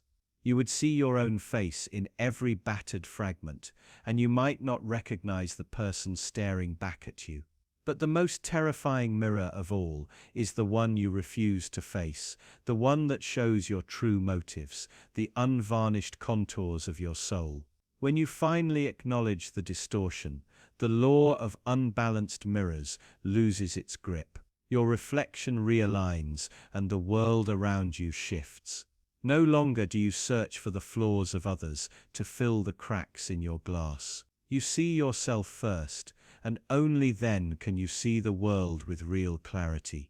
And if the mirrors you trust are never balanced, what horrors hide within the shadows of truth, waiting to be revealed? Have you ever felt the pull of a hidden story swirling beneath the surface of every moment? A murmur of secrets that shapes your thoughts before you're even aware. You think you understand what is real. You believe your senses deliver an honest report of the world. But what if they are mere messengers of a darker narrative? A narrative that only reveals itself in the shadows, in the corners of a half-lit room. When your mind settles into silence and the surface truths dissolve, what remains is something raw, something unspoken and unsettling. This is the realm where the law of shadowed truths reigns. Your mind craves certainty. It hunts for patterns, labels, definitions. It snaps the glowing fragments of truth into neat packages so you can live unaware. But the fragments themselves are incomplete. They cast shadows across your perception. Every label hides an ambiguity. Every assumption shields a nuance. And those neglected corners become the breeding ground for illusions. Imagine staring at a painting whose rich details are veiled by darkness at its edges. You admire the bright center, convinced you understand the whole, but step closer, and you realize the margins hold the true meaning, the hidden brushstrokes, the forbidden symbols, the secret that changes everything. In daily life, this law reveals itself in whispers. News headlines shout the obvious while burying inconvenient facts deep in tiny columns. Politicians wave slogans that dance in bright light, but the policies they enact grow in the shadows, undetected until it is too late. Advertising promises joy in bustling images, while profit-driven motives lurk behind every smiling face. You scroll through curated feeds, believing you see diversity and truth. Yet the shadows hide the voices you never hear, the angles you never question. Those algorithms learn to show you what you want, reinforcing the very blind spots that obscure reality. And so you remain comfortable, unaware that you are ensnared. But the law of shadowed truths reaches deeper into the landscape of your own mind. You tell yourself confident stories. You rehearse narratives that prove your worth, dismiss failures as anomalies, and justify every compromise. Yet those stories are illuminated only on one side. The darker half, your regrets, your fears, your unspoken desires, lurks in the periphery. You hide it even from yourself. You wear a mask of competence and certainty, all the time ignoring the doubts that whisper at night. Those doubts are not random. They are the signal, the warning light that the path you chose might be built on lies. Imagine waking in darkness with the same questions playing on repeat. What truths have I ignored today? Which fragments of reality have I willingly blurred? The answer is unsettling, because you cannot pinpoint any single lie. They are woven together, a tapestry of omissions and distortions so subtle that you scarcely notice. Maybe you think shadows only matter when you shine a light on them. But what if your own gaze is that light? What if shifting your attention just a fraction reveals a hidden architecture of influence, shaping your choices, your beliefs, your very sense of self? Awareness is the lantern that exposes these hidden networks. But carrying that lantern feels heavy. You might fear what you will find, the overlooked compromises, the covered tracks. You might dread the collapse of certainties you relied upon. Yet, without that light, you remain at the mercy of forces you never acknowledged. The siren of complacency will always lure you back into safety. It will whisper that ignorance is bliss, that questioning is dangerous, that contentment lies in unawareness. But real power grows in the illuminated spaces between halves of truth. It grows where you confront what once hid in plain sight. Consider the tale of the overlooked scientist whose breakthrough lay buried under bureaucracy. For years, her data sat in dusty archives, dismissed by peers who only saw conventional wisdom. The shadow of tradition covered her insights until a single inquiry pulled at a loose thread. Suddenly, the entire field trembled, forced to rewrite its history. Or remember the whistleblower, whose warnings were drowned in denial until a tragedy forced public eyes to focus on the darkened footnotes. In both cases, the shadowed truths were present the whole time. They were simply waiting for someone brave enough to shine that torch. Your own life is no different. Every unspoken conversation, every ignored instinct, every suppressed feeling casts a shadow across your identity. Those shadows define your choices more deeply than your spoken intentions ever could. You may believe you operate from clarity and purpose, but consider the unexamined motives that lurk beneath your good intentions. Consider the fears you cloak in confidence. Consider the grudges you hide with smiles. These hidden truths gather power in silence. They become the architects of your habits, the sculptors of your destiny, guiding you toward outcomes you never consciously chose. And the most unsettling realization: once you begin to see these shadows, you cannot unsee them. They follow you like ghosts at the edge of your vision, reminding you that every assertion you once trusted may be incomplete. That certainty itself is the greatest illusion, and yet this is where freedom lives. In the choice to carry the lantern through the darkness, to name the unspoken, to question what was presumed. It takes courage to confront the shadows. It takes resilience to stand in doubt. But in that vulnerability, you find the only solid ground, the space between dark and light, where truth truly dwells. Next, discover the unspoken pacts that bind every decision you make. You probably don't realize how many of your relationships, agreements, and daily choices are governed by a rule no one ever speaks aloud, a rule so quiet, so embedded, it doesn't need to be spoken to be enforced. It's called the law of silent agreements, and it runs your life more than you'd like to admit. Think about the last time you stayed silent, even though something inside you screamed that it was wrong.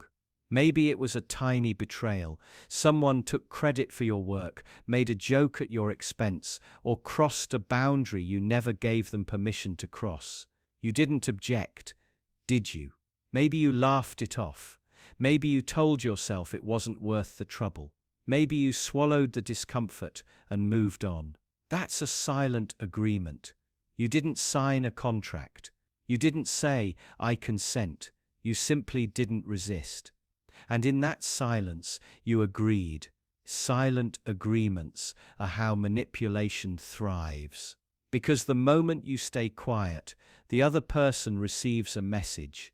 This is acceptable. This is allowed. This is normal.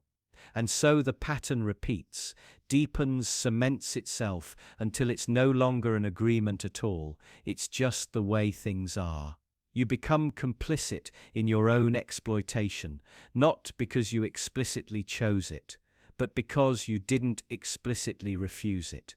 Consider how this plays out in families. The parent who insults or shames you, the sibling who relies on guilt to keep you obedient, the relative who violates your privacy.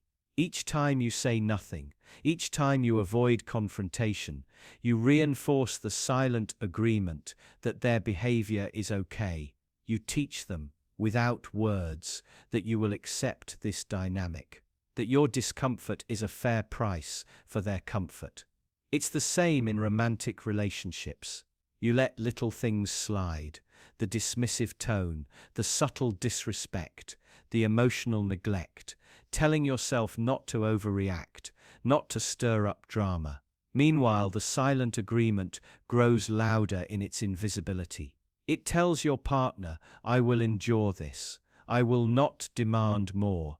I will adapt to your needs, even if it means abandoning my own." Workplaces are built on silent agreements. You're overworked, underpaid, expected to answer messages at midnight. Your silence is the handshake that seals the deal. You agree to these conditions without ever saying so. The boss doesn't need to threaten you, because you've already signed the invisible contract.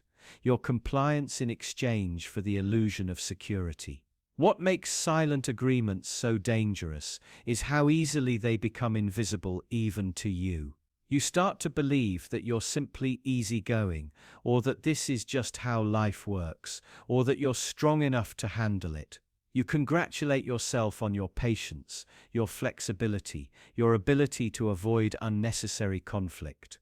But beneath that self-congratulation is fear, fear of confrontation, fear of losing people, fear of what happens if you finally break the agreement and say no more. Have you ever wondered why you feel so exhausted by people who never seem to reciprocate your care, your attention, your effort? It's because every unspoken expectation is a silent agreement you're holding up on your end, hoping, without ever demanding, that they'll hold up theirs. But hope is not a contract.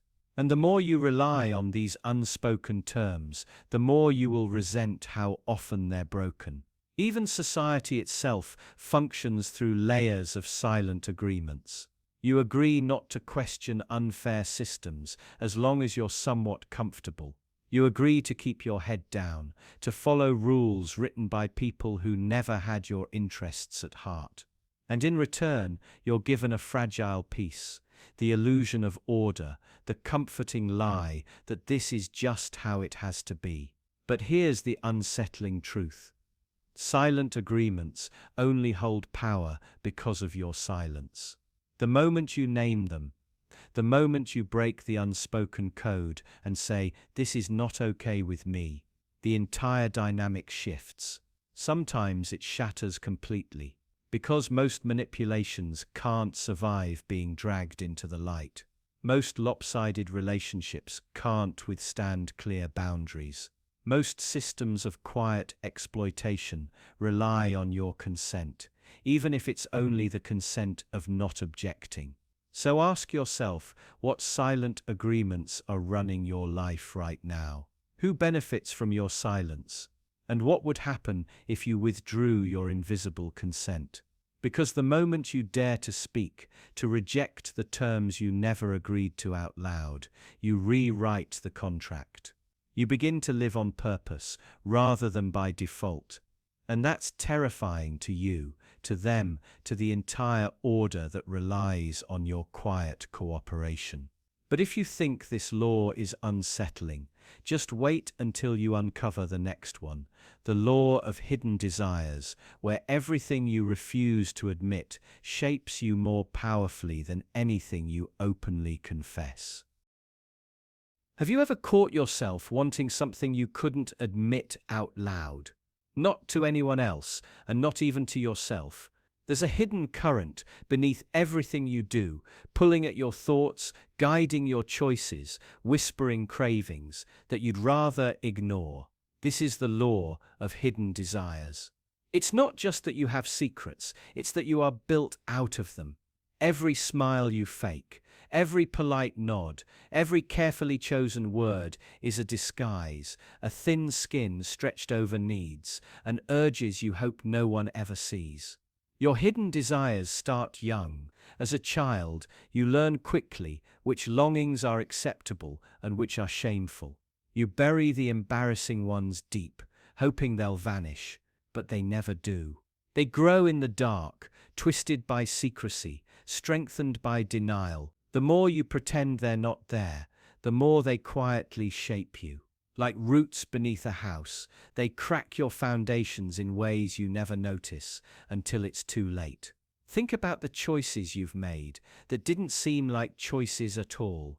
The relationships you entered or fled from, the jobs you chased or abandoned, the paths you stumbled down without ever stopping to ask why. So often, it's not logic or duty pulling your strings, it's these hidden desires. You say you want stability, but you keep sabotaging calm with chaos. You claim you seek love, yet you're drawn to people who can't give it. You insist you're after truth, all while crafting careful lies to protect the fragile story you tell yourself. What's worse is how much energy you spend pretending otherwise. You dress your hidden desires in noble clothing. You tell yourself your ambition is purely practical, your lust purely romantic, your envy just a harmless spark. Meanwhile, underneath, something raw and restless claws at you, and you keep feeding it in secret, even as you swear it doesn't exist. This isn't just personal, it's societal. Whole industries thrive on your hidden desires. Marketing isn't designed to show you what you want, it's designed to remind you of what you're already ashamed of wanting. It teases out your hunger for status, for attention, for validation, and then sells it back to you, dressed in shiny packaging. You think you're buying a product. What you're really buying is a sanctioned way to indulge a forbidden need. But it's not all about consumption. Hidden desires also fuel your social games. The approval you chase isn't just about fitting in, it's about feeding the deep, unspoken yearning to matter more than other people. That ache to be envied, to be adored, to be seen as special, it lives quietly beneath your protests of modesty. You might tell yourself you're humble, grounded, above all that. But watch how your stomach flips when someone praises you, or how your jealousy flares when someone else shines. That's your hidden desire. alive and well. And if you think you're above it, safe from such primal wiring, look closer. The law of hidden desires isn't optional, it's universal. Even your attempts to deny or suppress these urges are part of how they operate. They shape your morality, your politics, your judgments. You scorn others for their obvious greed, their blatant vanity, their desperate neediness, because hating their flaws helps you disguise your own. Projection is one of the law's cleverest tricks. It keeps you blind by keeping you busy. So what happens if you dare to look these desires in the eye? It's terrifying, sure. Admitting that your motives are darker, messier, more selfish than you like to believe feels like stepping off a cliff. But it's also liberating, because once you see them clearly, they lose their secret power. You can stop being ruled by what you refuse to acknowledge. You can choose with open eyes rather than being quietly dragged along by forces you pretend aren't there. Hidden desires aren't evil. They're human. The danger isn't in having them. It's in hiding them so well that they end up owning you completely.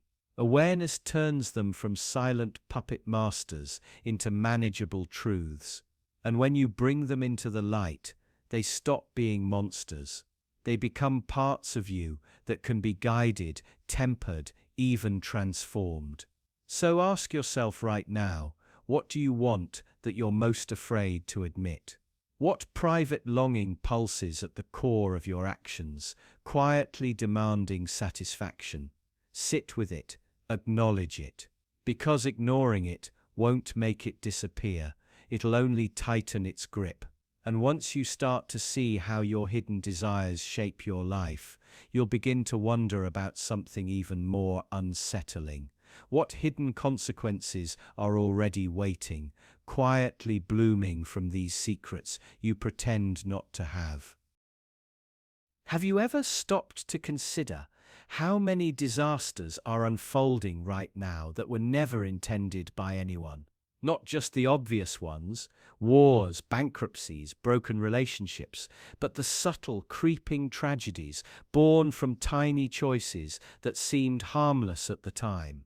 That's the quiet tyranny of the law of unseen consequences. It doesn't care about your intentions. It doesn't pause to give you a chance to explain. It simply unfolds, cold and indifferent, writing your fate with the ink of overlooked details. Picture this. You tell a small lie to keep the peace. It's harmless, you think, just a tiny distortion of truth to avoid discomfort. But that lie shapes someone's perception, shifts a choice, redirects a path. They act on what you said, trusting you, and that action spirals outward, touching other lives. Soon there's a chain of events you'd never imagined, a network of outcomes bound together by your original deception. And when it all crashes down, who do you blame? Yourself, for trying to avoid awkwardness. Or the cruel mechanics of reality that never account for your noble reasons. It's easier to look away, to assume that most things are isolated, that your decision to stay silent, to take that shortcut, to indulge in that brief moment of selfishness, won't ripple outward, that it stops with you. But it never does. The law of unseen consequences means your life is a stone dropped into a pond whose edges you'll never see. The ripples spread far beyond your sight, your comprehension, your control. Think about the mother who comforts her child's failures a bit too much, hoping to protect them from pain. She means well, but her overprotection weaves fragility into the child's bones. Years later, that same child struggles to face life's inevitable hardships, shattering under pressures that should have been manageable. Or the worker who stays silent about an unethical practice because speaking up might cost them their job. Their silence allows corruption to grow, infecting the company, harming countless unseen people down the line. Sometimes it's even simpler. You throw away a piece of plastic without a second thought. It ends up in the ocean, swallowed by a fish that chokes and dies. A fisherman pulls up empty nets, a village loses income, children go hungry. All from that casual flick of your wrist. Was it your fault? You didn't mean for it to happen, but the law of unseen consequences is deaf to your intentions. It only obeys causality. This law also explains why doing nothing can be just as catastrophic as taking reckless action. Imagine seeing someone in quiet distress, someone on the verge of breaking, and deciding not to reach out because you're busy, tired, awkward.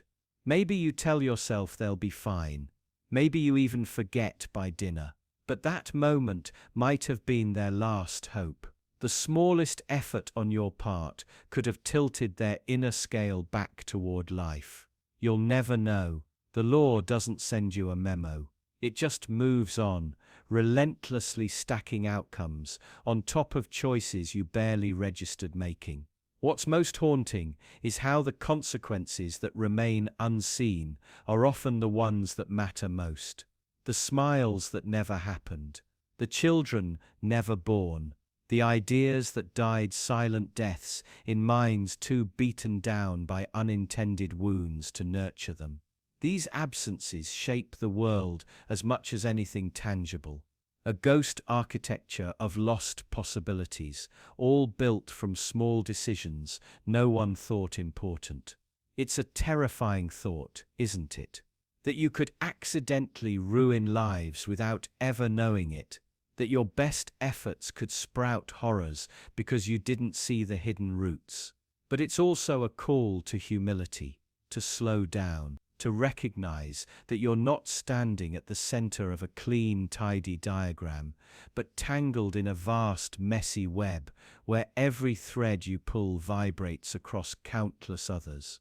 So be careful with your words, your silence, your comforts, and your cruelty.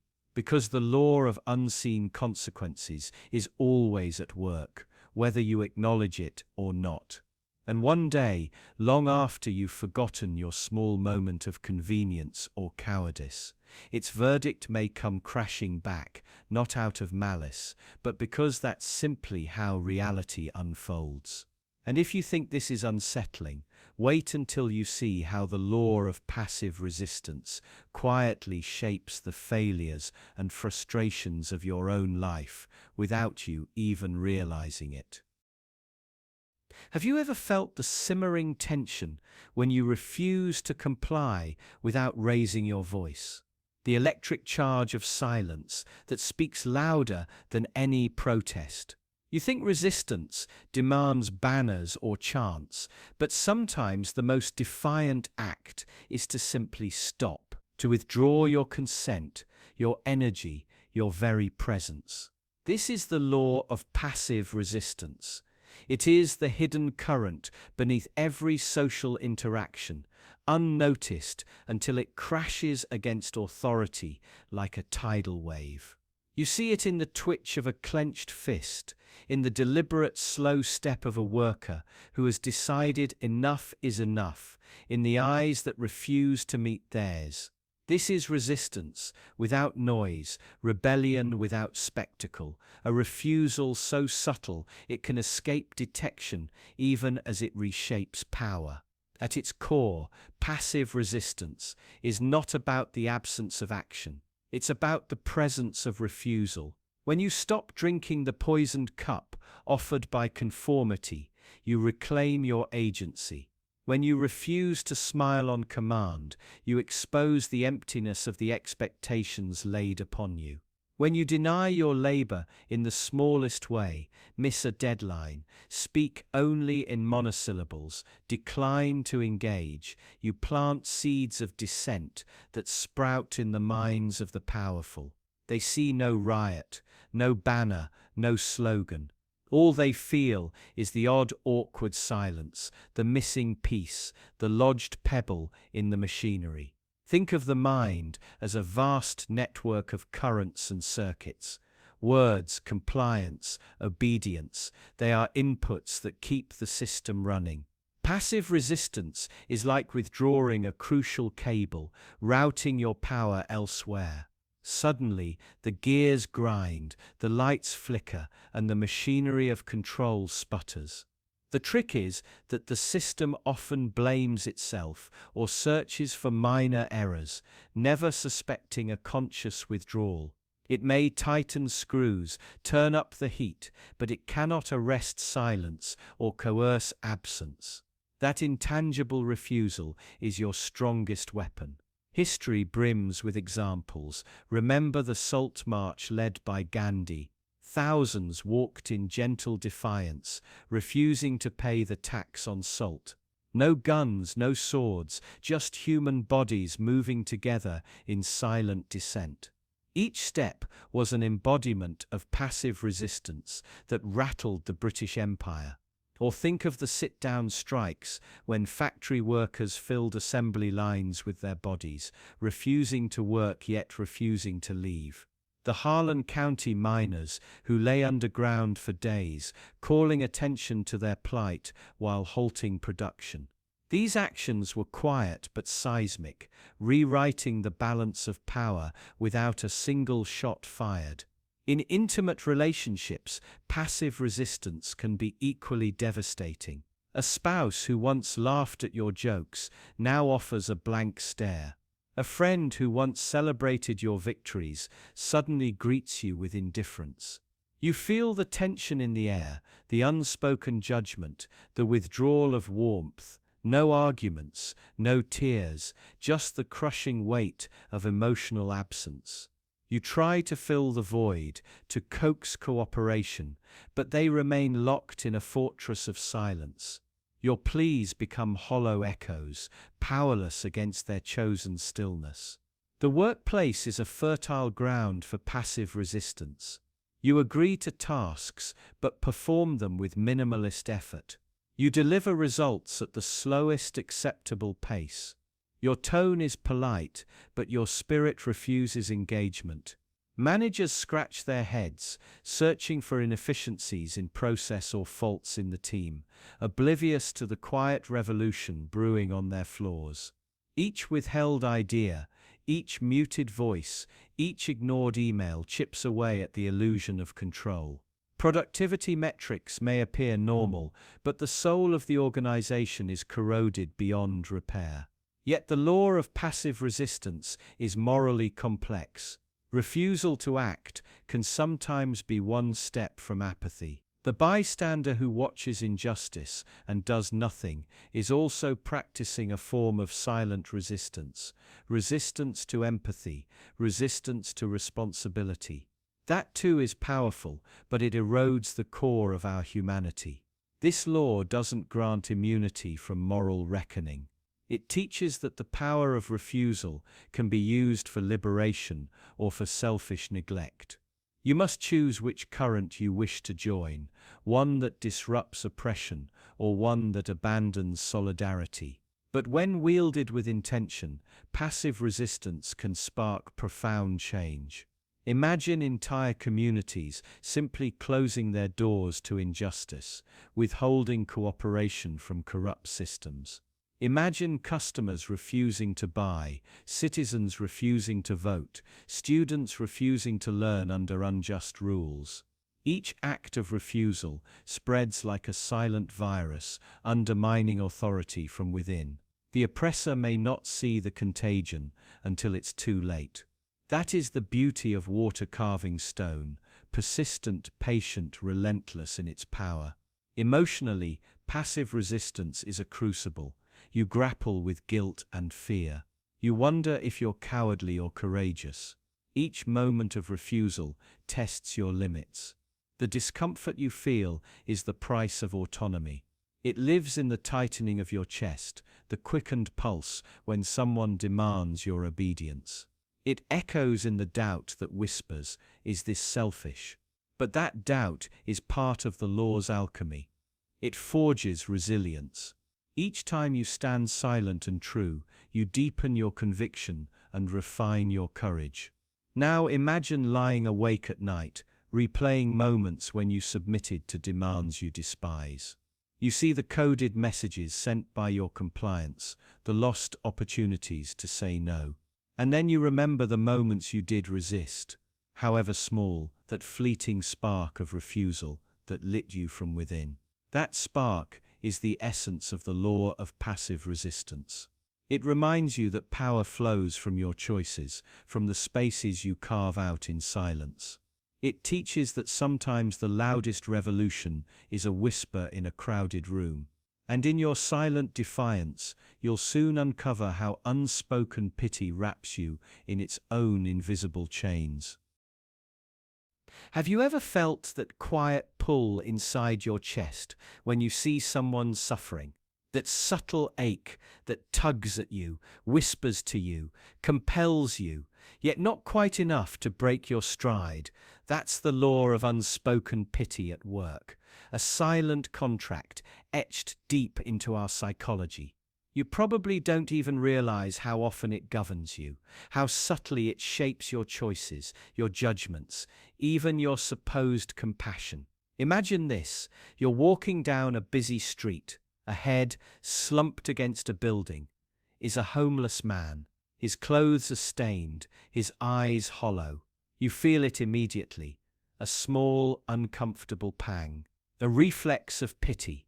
But it's not loud, it doesn't roar in your head or pound in your veins. It's soft, almost polite.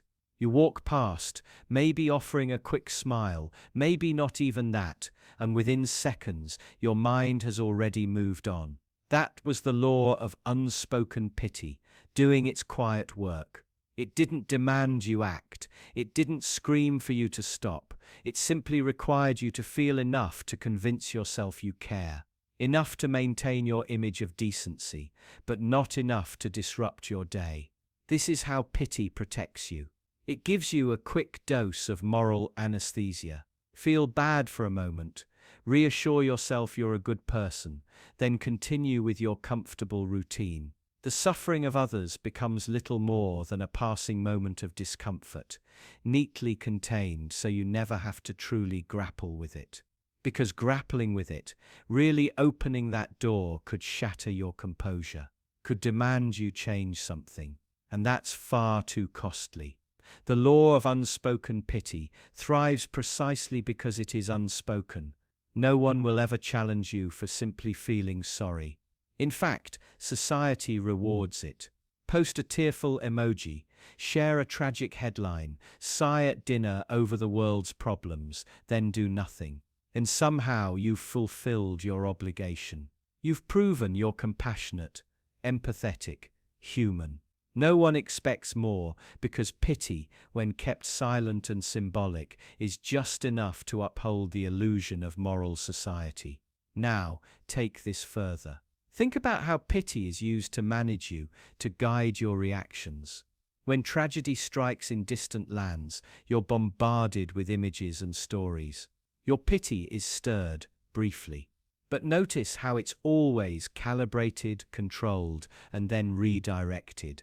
Pity too deep might lead to outrage, might provoke you to demand justice, to question systems, to hold people accountable. That's dangerous. So the world ensures your pity is shallow, a momentary swell that dissipates before it can ferment into action. It's the same in personal relationships. Someone confesses pain to you, something dark, uncomfortable. You feel pity, you nod solemnly. You offer soft words, but rarely do you let that pity evolve into meaningful commitment, because that would cost you comfort, time, emotional resources. And so, pity becomes a kind of social lubricant, a way to acknowledge suffering without stepping into its messy reality. You get to keep your conscience clean without ever getting your hands dirty. But why does this law exist? Why are we wired this way? Because true empathy is exhausting. It demands investment, sacrifice, radical shifts in perspective. If every pang of pity compelled you to act, your life would be consumed by the endless ocean of others' suffering.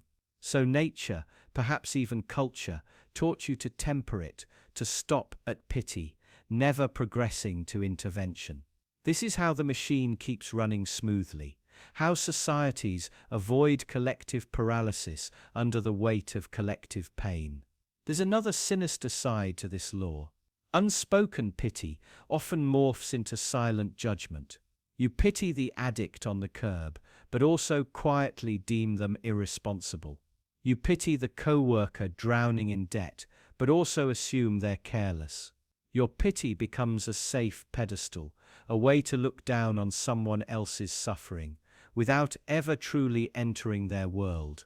It separates you, insulates you, convinces you that while you may hurt for them, you are ultimately different, safer, better. And so the law of unspoken pity remains intact, rarely challenged, rarely examined. It governs our interactions, maintains polite distances, preserves fragile egos. You live under its rule every day, often mistaking its gentle pangs for genuine virtue. But ask yourself, what if you let your pity speak?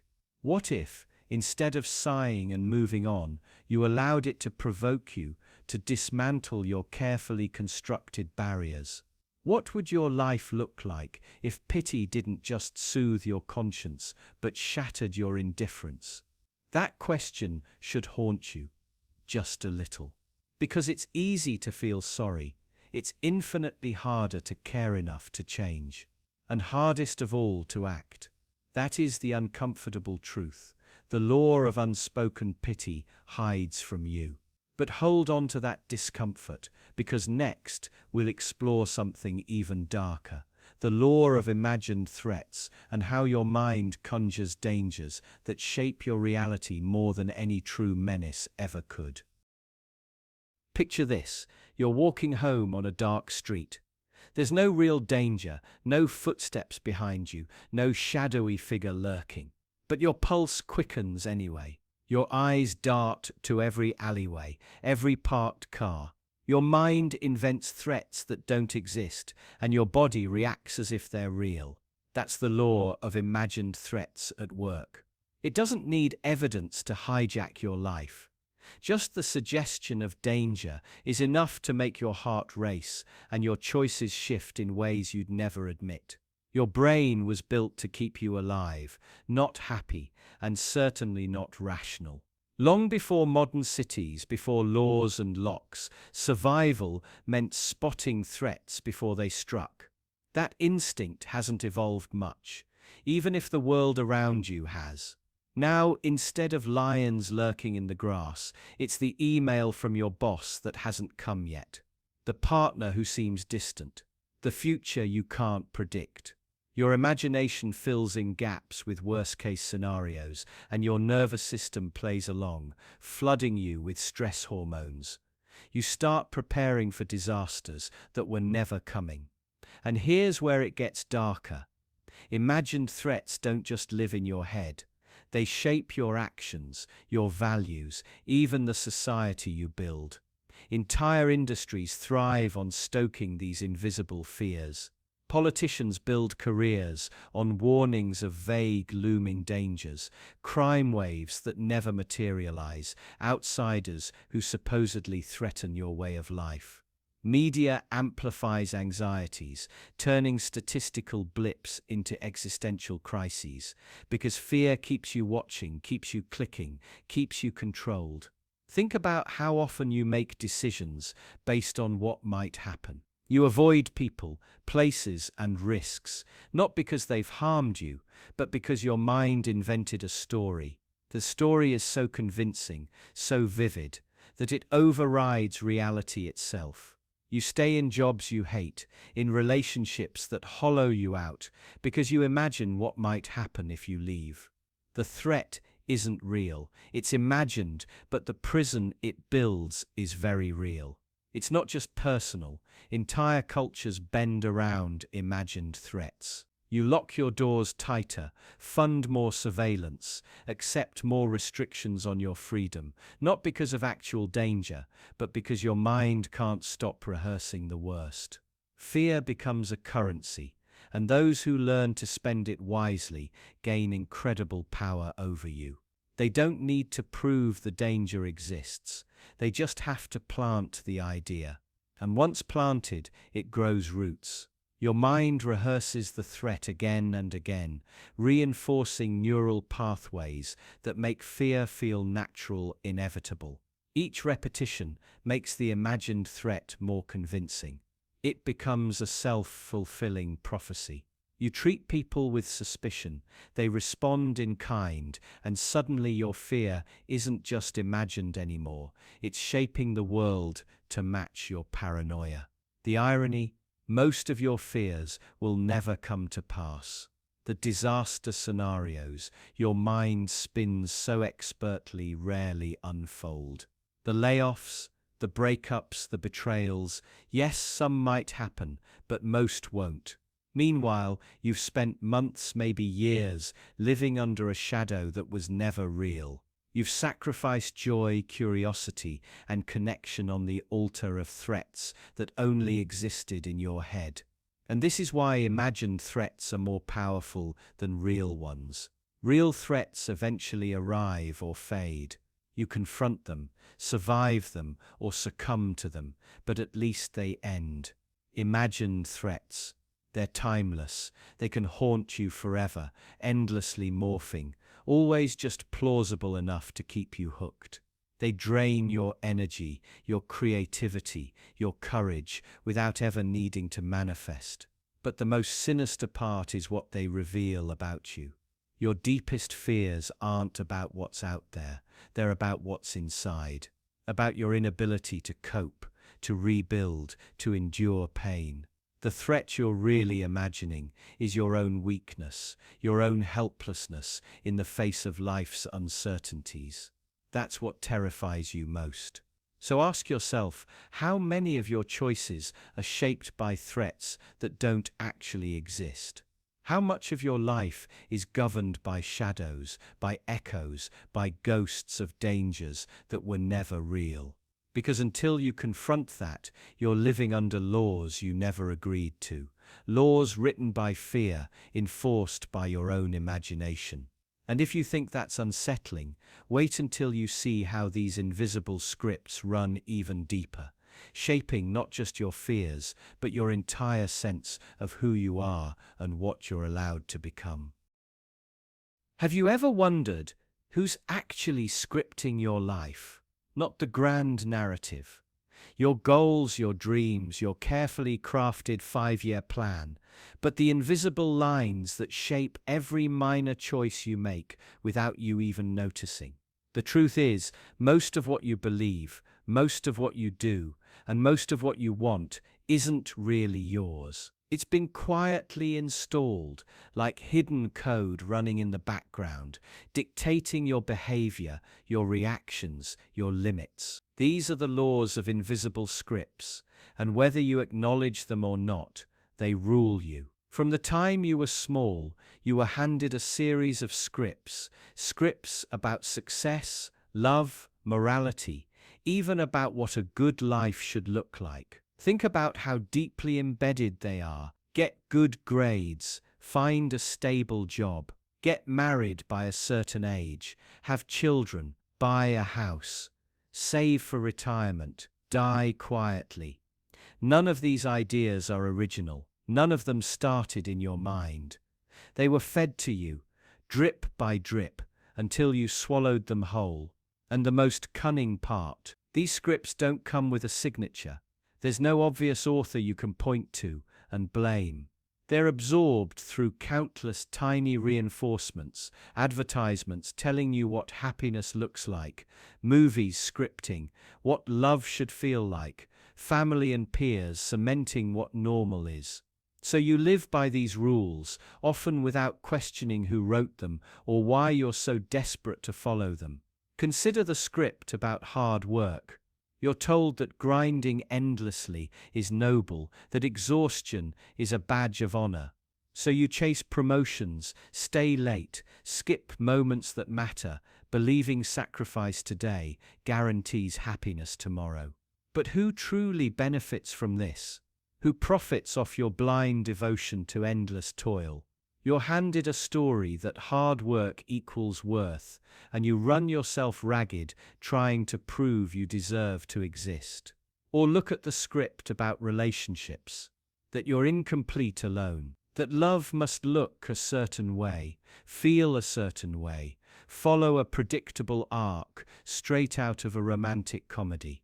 So when your reality doesn't mirror these fantasies, you think something is wrong with you. That's the power of invisible scripts. They make you distrust your own experience, your own desires, replacing them with prefabricated expectations that rarely fit. Even your sense of morality is scripted. You believe you're good because you recycle, because you donate occasionally, because you follow laws written by people who benefit from your obedience. Meanwhile, you overlook the quiet complicity of living comfortably, while others suffer, because the script says as long as you're polite, as long as you mean well, you're morally clean. It spares you the burden of digging deeper, of questioning the structures that make your ease possible. These scripts are so pervasive, so thoroughly baked into your consciousness, that deviating from them feels dangerous. Shame, guilt, anxiety, they're all defense mechanisms installed by the same system that wrote the scripts in the first place. Try living outside these expectations and watch how quickly discomfort floods in. That's not your intuition warning you. That's programming designed to keep you in line. The most sinister thing about invisible scripts is that they masquerade as your own voice. When you hesitate to chase a wild dream because it's not practical, that's the script talking. When you feel inferior because your life doesn't match someone else's highlight reel, that's the script enforcing its rules. You believe it's you making rational decisions, but it's a chorus of inherited ideas echoing so long inside your skull that you've forgotten how to hear anything else. So what happens if you start looking for these scripts? You'll find them everywhere. In how you dress, how you eat, how you socialize, how you measure success. You'll begin to notice how meticulously your preferences have been curated by forces that never had your well-being in mind. And it's uncomfortable, painful even, because questioning these scripts means confronting the possibility that much of your life was never truly yours to begin with. But there's power in seeing them, in naming them, because once you do, they lose some of their hold. You begin to rewrite. Not all at once, and not without fear, but each small act of defiance, a choice made because it feels right to you, not because it fits a script, weakens the grip. You become, perhaps for the first time, the actual author of your own life. Of course, that's when the silent watchers really start to whisper. The ones who enforce the next invisible law. The law will unravel next. The law of silent judgment. Are you ready to hear what they're really saying? Have you ever felt it? Someone's eyes lingering on you, the brief tightening of their jaw, the almost imperceptible arch of an eyebrow. You tell yourself you're imagining it, that no one is scrutinizing your every move, every flaw, every inconsistency. But the truth is, more unsettling, they are. And even when they say nothing at all, that silence echoes louder than any accusation. That's the law of silent judgment. You exist under a constant, invisible audit, not in the grand paranoid sense of government surveillance or omnipresent cameras, though those exist too, but something far more intimate, the subtle, ceaseless evaluations of the people around you. Friends, co-workers, strangers on a sidewalk, each one quietly measuring you, assigning worth, drawing conclusions you'll never fully see. It's in their eyes, their pauses, their fleeting smirks. They file away your missteps, your awkwardness, your contradictions without a word. And somehow that unspoken verdict carries more weight than outright condemnation. This silent judgment is primal. It's older than language, older than civilization. We evolved to read subtle cues in others, to determine who was safe, who was trustworthy, who might betray us. So your brain is wired to constantly observe and be observed. But here's the cruel twist. You can never fully know the judgments others make about you.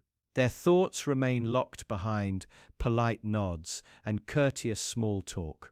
Meanwhile, your imagination fills the silence with fears darker than reality. And that's where the law becomes most vicious. Because in the void of explicit criticism, your mind becomes both the prosecutor and the jury. You internalize what you suspect others think. You punish yourself for crimes they never voiced, perhaps never even conceived. You scan your words after every conversation, replaying each laugh, each slip, each missed social cue, haunted by ghosts of judgment that might not even exist. It's why silence can be so devastating. A missed reply, a lack of laughter at your joke, an unread message, your mind doesn't treat these as neutral. It molds them into damning evidence that you failed some invisible standard. You start to wonder if you're awkward, if you're boring, if there's something fundamentally wrong with you. You surrender to imagined condemnation because it's easier than confronting the chilling possibility that you'll never truly know how others see you. But silent judgment isn't just personal, it's collective. Whole groups get weighed and measured in silence. Watch how people subtly stiffen around someone they deem lesser, by wealth, by appearance, by social status. Notice the small ways conversations shift, bodies turn slightly away, eyes avert. These are verdicts without words, sentences carried out without trial. Entire lives altered under the heavy gravity of silent disapproval. And what's most terrifying, you're not just the judged, you're also the judge. You issue silent verdicts constantly, often without realizing. Your brain files away flaws, oddities, weaknesses in others. You watch how someone dresses, how they speak, the tiny quirks that betray insecurity or arrogance. You place them into mental categories, deciding their worth before they've finished a sentence. It's automatic, uninvited, and nearly impossible to stop. You uphold the law of silent judgment as rigorously as anyone else.